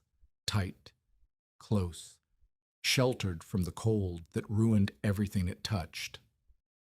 The wagon pulled away. Rowena did not wave. She sat with her back against a flour barrel and her hat pulled low, and her breath making small clouds in the morning air. Agnella watched the wagon until it rounded the creek bend, and the sound of the wheels faded into the silence of frozen ground and still air. She stood in the road for a long time after that, the notebook pressed against her ribs. The creek ran under ice. The sky was the pale blue of late winter, clean and empty and very far away. Some knowledge passes through books, and some passes through hands, and the difference is that hands leave warmth behind. Agnella could feel it in the notebook's leather, not Rowena's body heat, long gone in the cold, but the pressure of a woman who had spent 18 years learning what fire does to earth, and had given that learning away to a stranger because the stranger knew how to listen. The notebook weighed almost nothing. What it contained weighed everything. That was the last time Agnella saw Rowena Bell.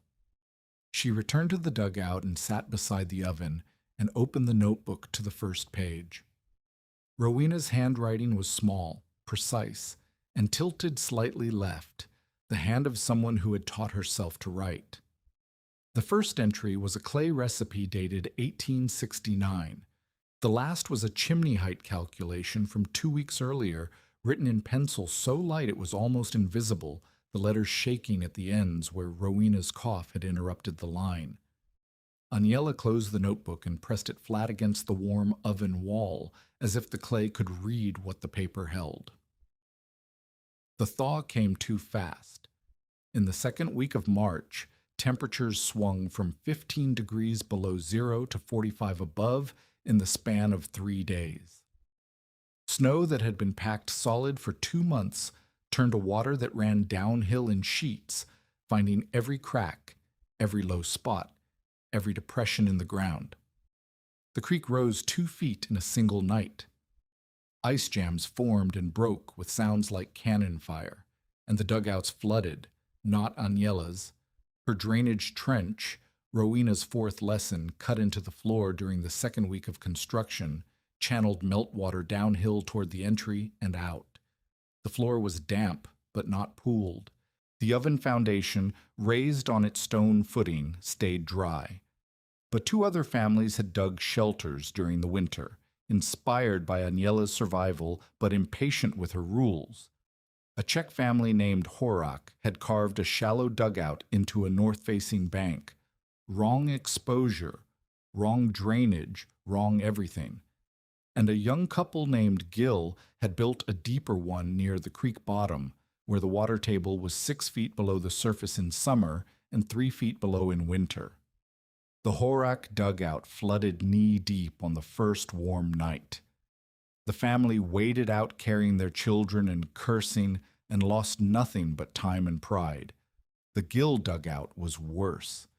The north wall, which had been carved into saturated clay that the couple had not tested or shored, slumped inward when the freeze-thaw cycle broke the seam.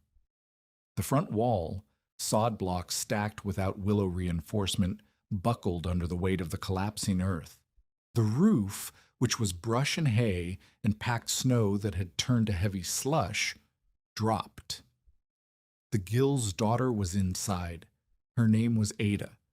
She was 4 years old, She had been sleeping on a pallet near the front wall when the sod buckled and the earth came down. Thomas Patek brought the news at a run. He came down the creek path with his boots slamming frozen mud and his breath tearing out of him in white bursts, and he did not stop until he reached Agnela's entry.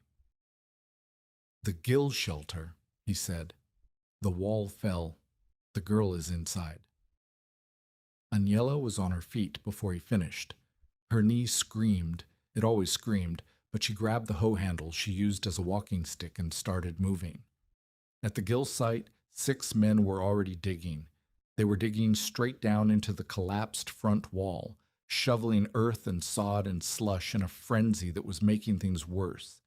Every shovel load they removed shifted the weight above, and the unstable clay crept further inward.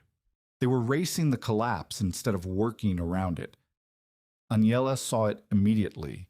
Rowena had taught her to read clay, to see where it was stable and where it was moving, to feel the difference between packed earth and slipping earth. The men were digging into the weakest point. The weight of the remaining roof was pressing down on exactly the section they were trying to clear. Each shovel stroke loosened the support, and the roof dropped a fraction of an inch closer to the child beneath it. "Stop," Agnella said. Nobody stopped. The men were frantic. The girl's father was on his knees, clawing earth with his bare hands, his fingers bleeding. "Stop," Agnella said again, louder. Abram Voss was there. He looked at Agnella. He looked at the collapsing wall. He looked at the men digging into unstable ground. "Listen to her," Voss said. His voice carried the weight of a man who had survived mountain passes and buried friends. The men stopped. Agnella pointed to the south side of the collapsed shelter, where the creek bank rose at an angle away from the failure. "Cut a trench there," she said. "Not into the wall, beside it. Relieve the water pressure first. Let the ground drain, then dig sideways to the girl." It was Rowena's lesson, the drainage lesson. Water makes clay heavy. Heavy clay moves. If you take the water away, the clay stops. Voss grabbed a shovel and started cutting the relief trench where Agnella pointed. 2 men followed. Water began seeping from the clay face almost immediately, dark, muddy water that ran into the trench and downhill toward the creek. The other men dug the lateral approach under Agnella's direction, not into the collapsed front wall, along the side where the earth was more stable, cutting a narrow passage toward where the girl's pallet had been. 20 minutes, 30. The passage was 4 feet deep and 2 feet wide, and the earth around it was wet but holding because the relief trench was pulling water out of the clay faster than the thaw could push it in. A man's arm went through the last layer of packed earth and touched something soft. A blanket. A small body under the blanket. Ada Gill was unconscious, but breathing. The collapsed sod had fallen around her, not on her. The pallet's frame had held just enough weight to create a pocket of air. She was cold and covered in mud, and she did not open her eyes when they pulled her out, but she was breathing. Her father held her against his chest and rocked, and did not speak for a long time. If this story reminds you why preparation matters, share it with someone who needs to hear it. The Gill rescue changed the conversation in Rillstone. It was no longer about whether Agnella's method worked for her. It was about whether the method could be built safely by others, and what happened when it was built wrong. Lucian Creel had been waiting for exactly this kind of failure. 3 days after the rescue, Creel presented a petition to the town council. He had collected 11 signatures, timber yard customers, mostly men who owed him credit, and signed what he put in front of them. The petition called the masonry heaters foreign fire pits and demanded that all non-standard chimneys be taxed and inspected by a clerk appointed by the council. Creel volunteered his own timber yard clerk for the inspection role. The logic was not entirely wrong, and that was what made it dangerous. Badly built masonry heaters were dangerous. The gill collapse proved that ignorance killed. Creel wrapped his land grab in public safety language, and the language was persuasive because the danger was real. Aniela attended the council meeting. She walked in on her hoe-handle cane with Marta Patek on one side and Abram Voss on the other. She carried Rowena's kiln notebook in one hand and the chipped mercury thermometer in the other. She did not make a speech. She did not argue against inspection. She stood before the three officers and laid out numbers. The schoolhouse heater had been fired 41 times since installation. No smoke leaks, no mortar cracks. Chimney height, 9 feet above the floor. Interior temperature after firing, 64 degrees average. Wood consumption, roughly 1/4 the volume the old sheet iron stove had burned for worse results.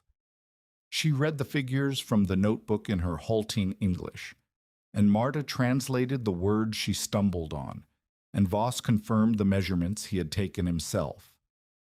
Then she laid out the rules she and Rowena had developed.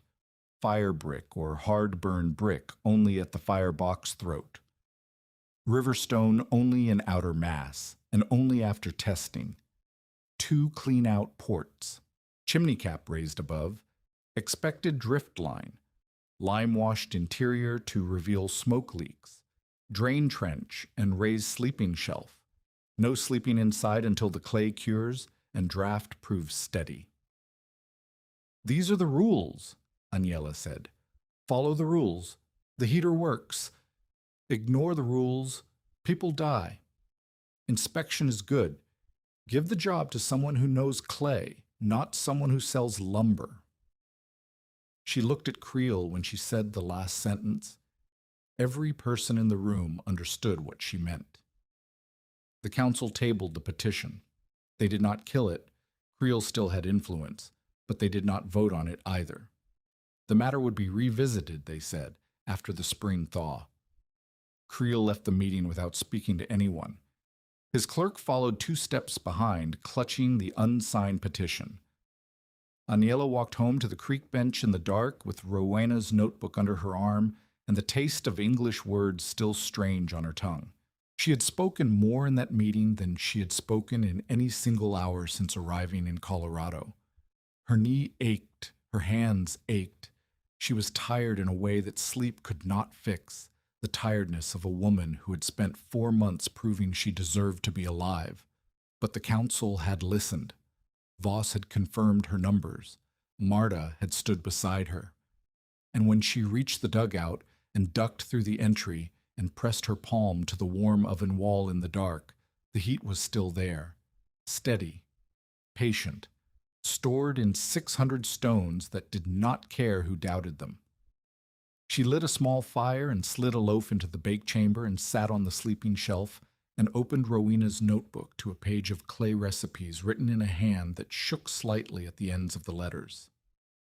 Make them measure. The bread rose in the dark. Spring came to Rillstone the way it comes to the high foothills, grudgingly, in fits, with snowmelt one day and hard frost the next, and the creek running brown with mud that stained the ice shelves along its banks. The willows budded red. The clay bank above Aniela's dugout softened and wept moisture, and she spent a week replastering the front wall with the sand straw ash lime mix while her bad knee throbbed with every change in barometric pressure. The dugout had survived its first winter. The oven had survived 47 firings without a cracked joint. The chimney had drawn through 3 more storms after the whiteout, and each time Aniela had cleared the cap and restored draft and sat beside the warm mass while the wind tried to find a way in. Now the question was not survival. The question was scale. By late March, Aniela's days had a rhythm that would have been unrecognizable to the woman who had stood in wet boots before the relief board 4 months earlier. She rose at dawn and fired the oven. Habit now, not desperation, since the spring nights were cool but no longer killing. She baked bread. She ate. And then the visitors came. They came in 1s and 2s, sometimes in small groups. Settlers from up and down the creek valley, miners' wives from the camps above the tree line, a rancher's foreman who had lost 2 men to cold that winter and wanted to know if something could be built in the bunkhouse that did not eat a cord of wood every 2 weeks. Aniela taught the way Rowena had taught, through hands, not words. She made every visitor test stones. She made them mix mortar. She made them lay a practice joint on a flat rock outside the dugout and check it the next morning for cracks. Your mortar, she told the rancher's foreman, a tall man named Briggs who kept reaching for his pipe while she was talking. Too wet, squeeze it. If water runs, add sand. If it crumbles, add clay. Feel it, do not guess. Briggs squeezed the mortar. Water ran between his fingers. Add sand, Aniela said. She put Marta's nephew Tomas in charge of stone testing. He had learned the tap and listen method during the schoolhouse build, and he took to it with the seriousness of a boy who had crawled through a blizzard following bread smoke and understood in a way most adults did not that the difference between a sound stone and a cracked one was the difference between warmth and death. Tomas set up a testing station near the creek where visitors brought their river cobbles. He heated them at the edge of a fire, let them cool, and sorted them into 2 piles. The good pile and the kill pile, he called them. The rancher's foreman watched the boy reject a stone the size of a dinner plate and asked why. Hear that? Tomas said, tapping the stone with a smaller rock. A flat, dead sound. Wet inside. Put that in a firebox and it blows apart. Seen it.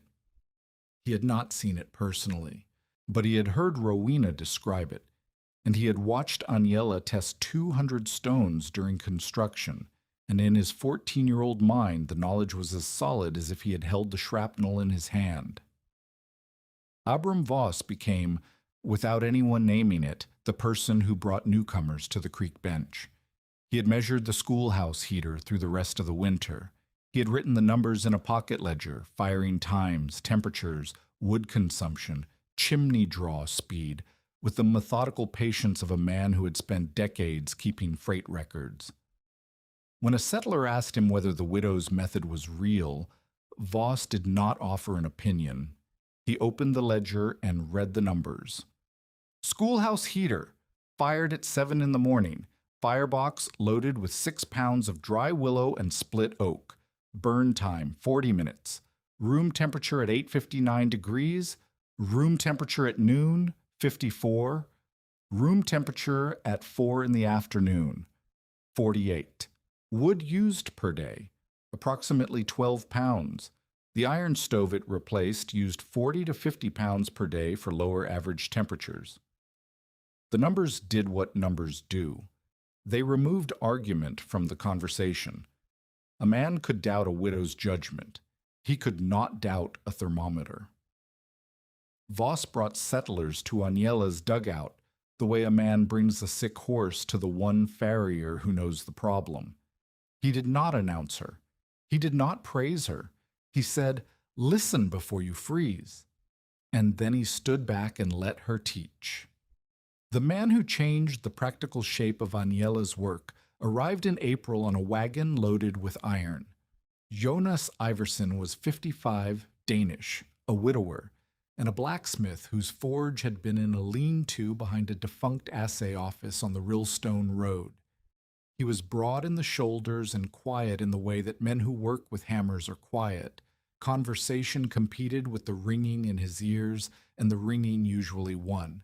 He had lost his wife to typhoid 3 years earlier and had stayed in Rillstone because leaving required a decision and staying only required inertia. He came to the creek bench because Abram Voss had told him the widow needed iron tools and could not afford them. Jonas stood in the dugout entry and looked at the oven. He looked at the firebox door, the flat piece of salvaged iron Aniela had hammered into shape over a creek rock. The edges were uneven.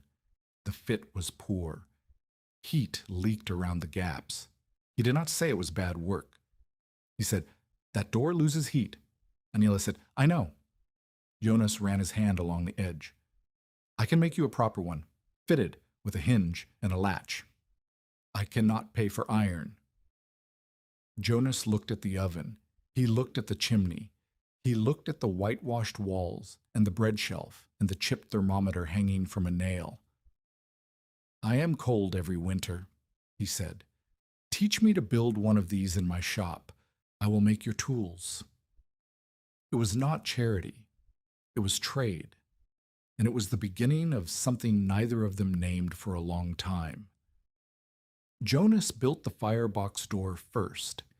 He brought it 3 days later, heavy iron, fitted to a frame he had forged to match the firebox mouth's measurements. Agnella had given him the dimensions scratched on a scrap of flour sack, and the door fit so precisely that when she closed it, the heat leak around the edges stopped. The firebox temperature climbed 15 degrees on the next firing. Then he made a long peel handle, ash wood, iron shot at the end, the right length and weight for sliding bread into the bake chamber without burning a forearm. Then a clean-out scraper, a flat iron blade on a rod, angled to reach the low point of the channel where soot and ash collected. Then a draft hook for adjusting the lower vent. Then a chimney rake, a chain of iron links on a long wire that could be dropped down the chimney throat and pulled up, scraping creosote and ice in a single pass. Each tool solved a problem Agnella had been solving with sticks and rags and her own burned hands. Each tool made the oven easier to maintain, safer to operate, and more efficient. Jonas did not linger at the dugout. He came, delivered the tool, watched Agnella use it, asked a question about the oven's behavior, and left. He was building a smaller masonry heater in his forge. The corner variant Rowena had sketched on flour sack paper, and each visit gave him a detail he needed. Agnella showed him how to test his chimney draft with a smoking twist of grass. She showed him where to place the clean-out ports. She showed him the mortar recipe and watched him mix a batch and told him it was too dry, and watched him add water and told him that was too much, and watched him start over without complaint. You are patient, she said. I hit metal with a hammer, Jonas said. Metal does not hurry. The forge heater was finished in May. It was smaller than the dugout oven, 4 feet long, 3 wide, with a single channel and no bake chamber. But the mass was solid, the mortar was right, and when Jonas fired it for the first time, the forge stayed warm through a cool May night, without the iron stove that had been eating his woodpile for years. He came to the dugout the next morning. He stood in the entry and said, 51 degrees at dawn. Agnella nodded. I did not touch the fire after 10 last night, he said. The stone remembers, Agnella said. Jonas looked at her. His face had the expression of a man who has just understood something he had been looking at for weeks without seeing. The oven was not a stove. It was not a fire. It was a memory made of stone, a container that held warmth the way a barrel holds water, releasing it slowly, steadily, long after the source was gone. He moved his forge to a new location near the creek bench in June. He told people it was because the road access was better. Agnella told people it was because the water was closer for quenching. Neither of them said it was because working within sight of each other had become something they did not want to stop. The second winter arrived, and Rillstone was different. 3 dugout shelters stood along the creek valley, each with a masonry heater built to Agnella's rules and Rowena's specifications. The schoolhouse had its bake heater, which Clara Semple fired every morning before lessons, and which the children fed with willow they gathered on the walk to school. A shared storm bread oven, Rowena's design, built by Agnella and Jonas and 6 volunteers over 2 weeks in September, sat behind the general store, open to any family that brought dough and fuel. A written rule board hung outside Agnella's dugout. The rules had been rewritten 3 times as the charcoal faded and the rain smudged the letters. Marta Patek had finally painted them on a plank in lamp black mixed with linseed oil. Test every stone. Mix mortar, sand, straw, ash, lime. Firebox. brick only. Chimney above drift line. 2 clean-outs, always. Drain the floor, cure before you sleep. 7 rules. Each one earned through a mistake that could have been fatal. The town looked different from a distance. In the first winter, smoke columns had been thick, constant, gray, the sign of iron stoves burning green wood all day and all night. In the second winter, the columns were fewer and thinner. The masonry heaters burned hot and fast twice a day, and the chimneys ran clean because the exhaust gave up its heat to stone before escaping. From the ridge above Rillstone, the change was visible: less smoke, steadier smoke, and the faint smell of baking bread where there had been only the bitter scent of creosote and desperation. Women brought dough to the schoolhouse oven after lessons. Men who had mocked Aniela in the general store now walked to the creek bench with clay samples and asked whether their dirt was too fat or too sandy. Emmett Pruitt, the cattle hand who had lost 2 toes, plastered the outside of his bunkhouse with clay mix and reported that the wind no longer came through the walls. Darya Volkov, the miner's wife who had been the first visitor after the Whiteout, had built a corner heater with her own hands over 3 weeks in September, testing every stone, mixing mortar to recipe, cursing in Russian when the first channel joint leaked smoke, and redoing it until it held. Her children slept through the first November cold snap without waking, and she walked to the creek bench the next morning with tears frozen on her cheeks and said 2 words to Aniela: "It works." A winter practice emerged that no one had ordered and no council had approved. Before each major storm, the families with masonry heaters checked on the families without them. Tomas Patek and 2 friends made a circuit of the elderly residents along the creek road, knocking on doors, checking wood piles, measuring whether chimneys were clear and stovepipes secure. If a family was short on fuel or shelter, the nearest heater-equipped household took them in. It was not organized charity. It was the practical consequence of having warm rooms that stayed warm. If your house could hold heat through a storm without constant feeding, you had room for the neighbor whose house could not. Creel's timber yard still sold lumber. Iron stoves still burned in half the homes on the creek road. Rillstone had not been converted. It had been changed at the edges, 1 stone at a time, by families who had tested their cobbles and pressed their mortar joints and learned that the woman on the clay bank had been right about one thing above all others: heat goes up only if you let it. The town had not become a paradise. Rillstone was still poor, still isolated, still 7,000 feet above sea level in a valley where winter meant business. But the families who had built heaters, who had tested their stones and mixed their mortar and cured their clay and proved their draft, went into the second winter knowing something the first winter had not let them know: that heat could be saved, stored, and returned, and that the saving cost less than the burning. Lucian Creel's reckoning came in November, during the first hard cold snap of the second winter. His timber shed, the long plank building where he stored cut lumber, kept records, and ran the credit accounts that gave him power over half of Rillstone, caught fire on a Tuesday night. The cause was simple and stupid. Creel had overfilled the iron stove in his office, packing it with green pine that smoked and spit, and drove the stove surface to cherry red. The stovepipe ran too close to the plank wall. A joint had loosened during the summer, and nobody had checked it. Heat found the gap between pipe and wall, found the dry wood behind it, and the wall caught. Creel smelled smoke at midnight. By the time he and his clerk pulled records from the office, the back wall was burning. The town bucket brigade saved the front half of the building. The back half, including the stove, the pipe, the wall, and the shelves of credit ledgers, was gutted. Nobody was killed, but the irony was sharp enough to draw blood.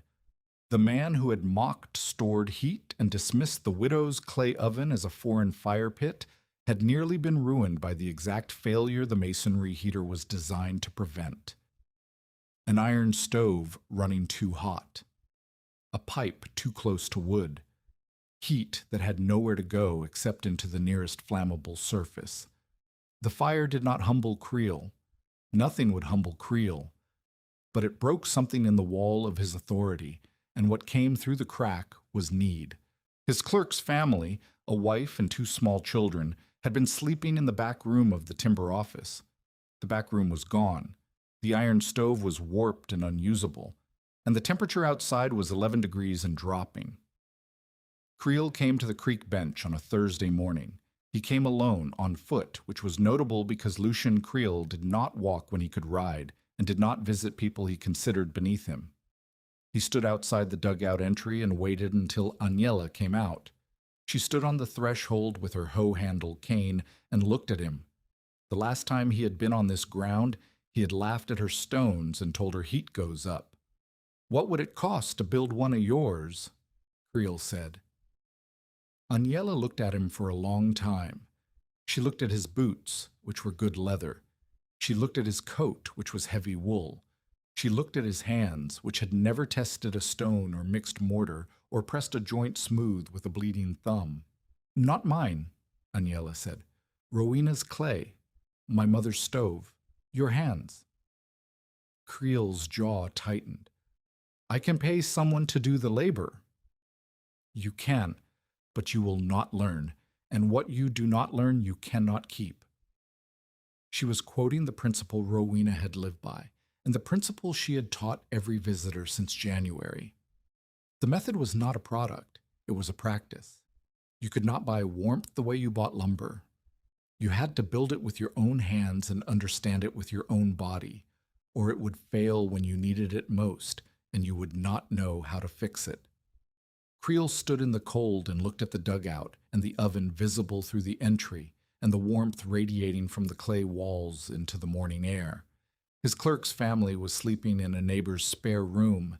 His office stove was a warped lump of iron, and the woman he had tried to erase was offering him the same deal she offered everyone.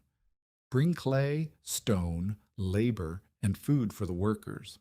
"When do we start?" Creel said. "When you bring your first load of stone," Agnella said, "and when you test every one." Creel hauled stone like everyone else.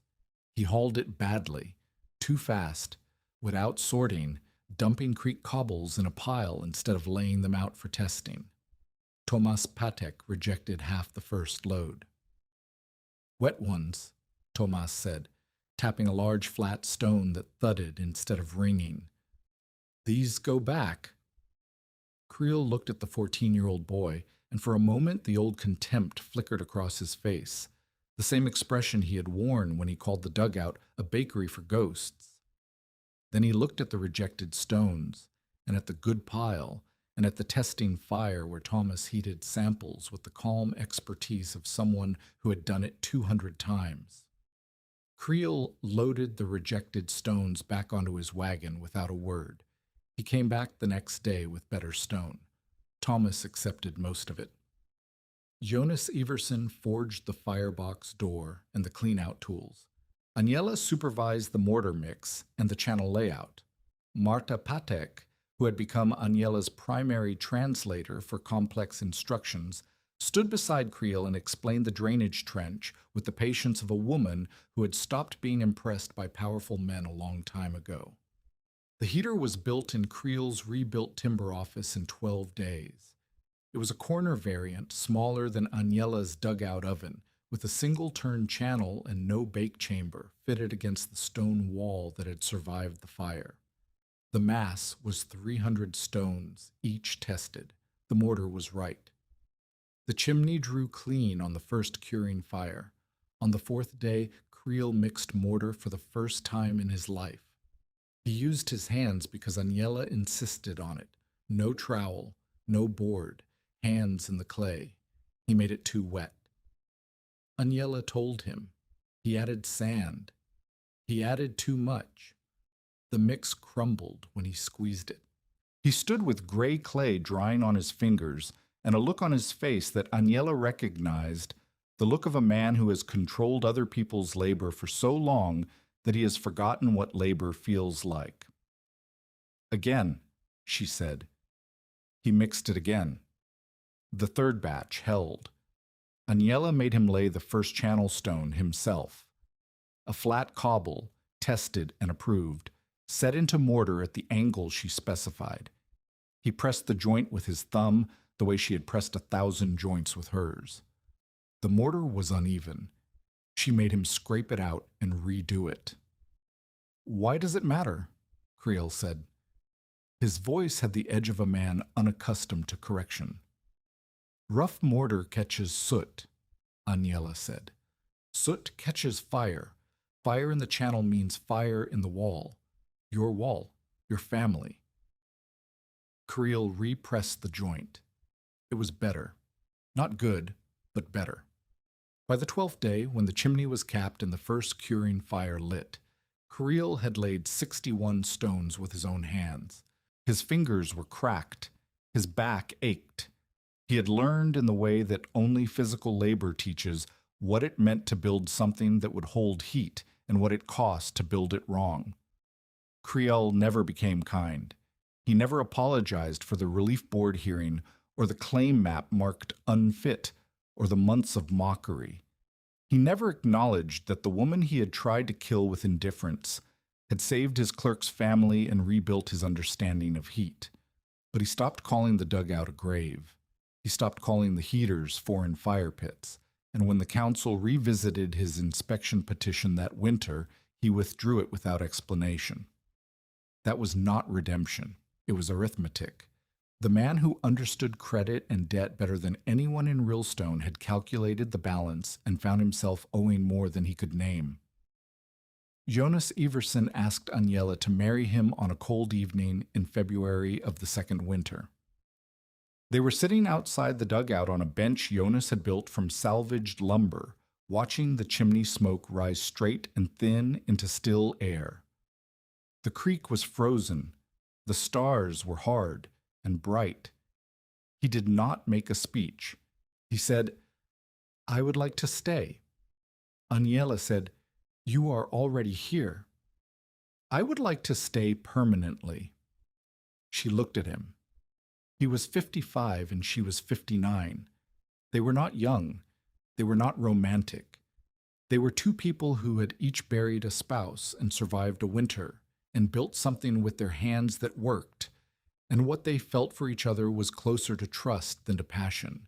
The particular warmth of knowing that the person beside you understands the weight of a stone and the patience of curing clay and the sound a chimney makes when the draft is right. "Yes," Agnella said. They married in March at the schoolhouse, with Clara Simple as witness and Marta Patek standing beside Agnella and Abram Voss standing beside Jonas because Voss had decided, at some point during the long winter of measurements and validations, that these were people worth standing beside. The wedding was short. The bread was good. The schoolhouse heater kept the room at 61 degrees throughout the ceremony. The years after the marriage compressed the way later years always do, not because they mattered less, but because the urgency of survival had given way to the steadier rhythm of building and teaching and growing old in a place that no longer tried to kill its occupants every winter. Jonas moved his forge permanently to the creek bench. He built a stone shop beside it, the first proper stone building on the creek road, with a masonry heater in the corner that kept the forge room workable through the coldest months. Settlers' building heaters could get doors, hinges, clean-out scrapers, chimney rakes, and draft hooks without riding to the rail spur. The tools were plain, heavy, well-made, and priced at what they cost in iron and coal. Agnella's dugout front wall was eventually rebuilt in stone. Jonas and Thomas Patek laid it over 2 weeks in the third summer, replacing the sod and willow with fitted creek cobble and lime mortar. The oven inside remained.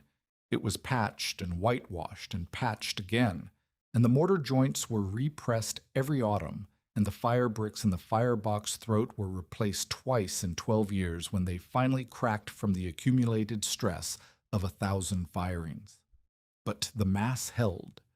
The 600 stones that Aniela had tested and laid in her first desperate weeks on the creek bench continued to absorb heat and release it, cycle after cycle, winter after winter, as steady as the principle they embodied. Rowena's kiln notebook lived in the schoolhouse cupboard.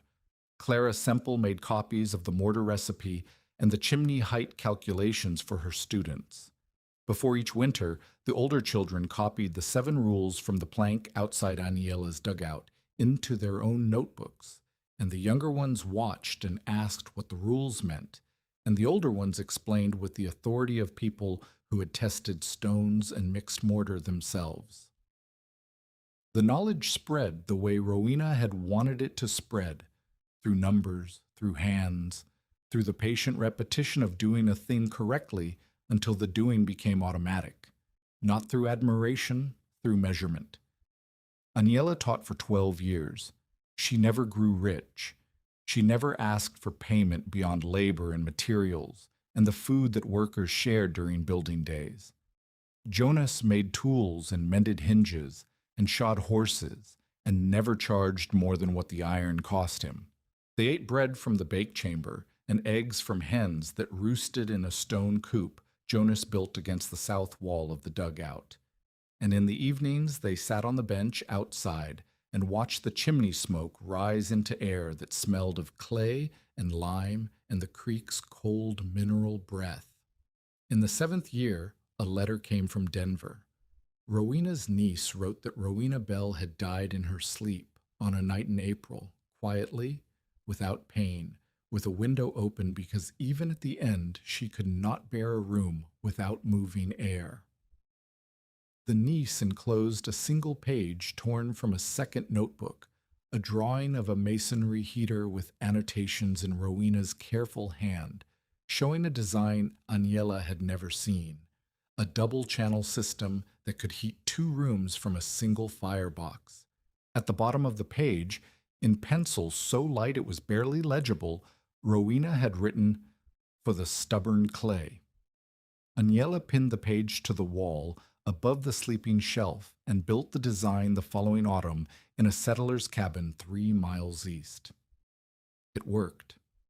The 2-room variant became the standard for larger homes along the creek road, and every one of them carried, in its channel layout and its mortar joints, the hand of a woman who had learned fire and clay in a kiln near Golden and given what she knew to a stranger who tapped bricks in the dark. Her knee never fully healed. By the 5th year, she walked with the hoe-handle cane permanently, and by the 8th year she could not climb the slope above the dugout to clear the chimney cap. Jonas cleared it, then Thomas cleared it. Then Thomas's younger cousins cleared it, because by then the chimney was not just Aniela's chimney, it was a landmark. The first thing travelers saw when they came down the creek road, the thin column of clean smoke that meant warmth and bread, and a woman who would teach you how to keep yourself alive if you were willing to test every stone. Aniela Berzosa died in the spring of 1899, 12 years after she had stood in wet boots before the Real Stone Relief Board with $11.60 in a flour sack. She was 70 years old. She died in the dugout on the sleeping shelf, with her back against the warm oven wall, and Jonas's hand on hers, and the bread shelf empty because she had not been strong enough to bake for 3 days. The oven was warm. Jonas had fired it that morning, the way she had fired it every morning for 12 years, a fast, hot blaze of dry willow and split oak, 45 minutes, then coals raked and the firebox door closed, and the 600 stones taking the heat into themselves the way they had always taken it, patiently, without complaint, without loss. Her hands rested on the whitewashed clay. The warmth moved through her palms the way it had moved through her mother's palms on a stove wall in Galicia, 50 years and 6,000 miles away. The circle was complete, not because the ending was happy. Endings are not happy or unhappy. They are only endings, but because the heat was still there, in the stone, in the clay, in the room, doing what she had taught it to do. Within 3 winters of Aniela's arrival on the creek bench, 9 families around Rillstone had built some version of her heat-storing oven or clay-lined storm shelter. Not all were large. Some were no more than corner masonry heaters with bread shelves fitted into frame cabins that still leaked wind but no longer hemorrhaged heat. The important spread was not the exact structure, but the rule scratched into every plank and copied into every school child's notebook. Never let heat run straight into the sky if stone and clay and patience can make it stay. Aniela Berzosa lived out her final years on the same creek bench where the council had expected her to disappear. Her hands twisted with age. Her knee never straightened after the whiteout. But every autumn she sat beside the oven and listened to young settlers argue over draft and clay and stone until they finally understood what the warm wall under their palms was trying to tell them. She was buried beside Jonas's forge, near the creek, in ground that froze every winter and thawed every spring and held what was given to it. 3 nights before Christmas, 1886, the temperature on the Rillstone Creek bench dropped past 0 and kept falling while 6 feet of wind-packed snow buried the road and the fences and the dugout door. Lucian Creel had looked at the clay bank and the flat stones and the woman on her knees in the trench and asked, "You buildin' a bakery for ghosts?" In the final image, the old dugout is half buried after another December storm. Snow covers the roof grass, the chimney smokes clean and thin against a sky the color of slate. Inside, bread cools on a board, children sleep near the warm wall, and Aniela's palm rests on whitewashed clay the way her mother's hand once did, in a kitchen in Galicia, where a woman pressed her hand to a white wall and said, "Fire that stays feeds the house. Heat goes up only if you let it.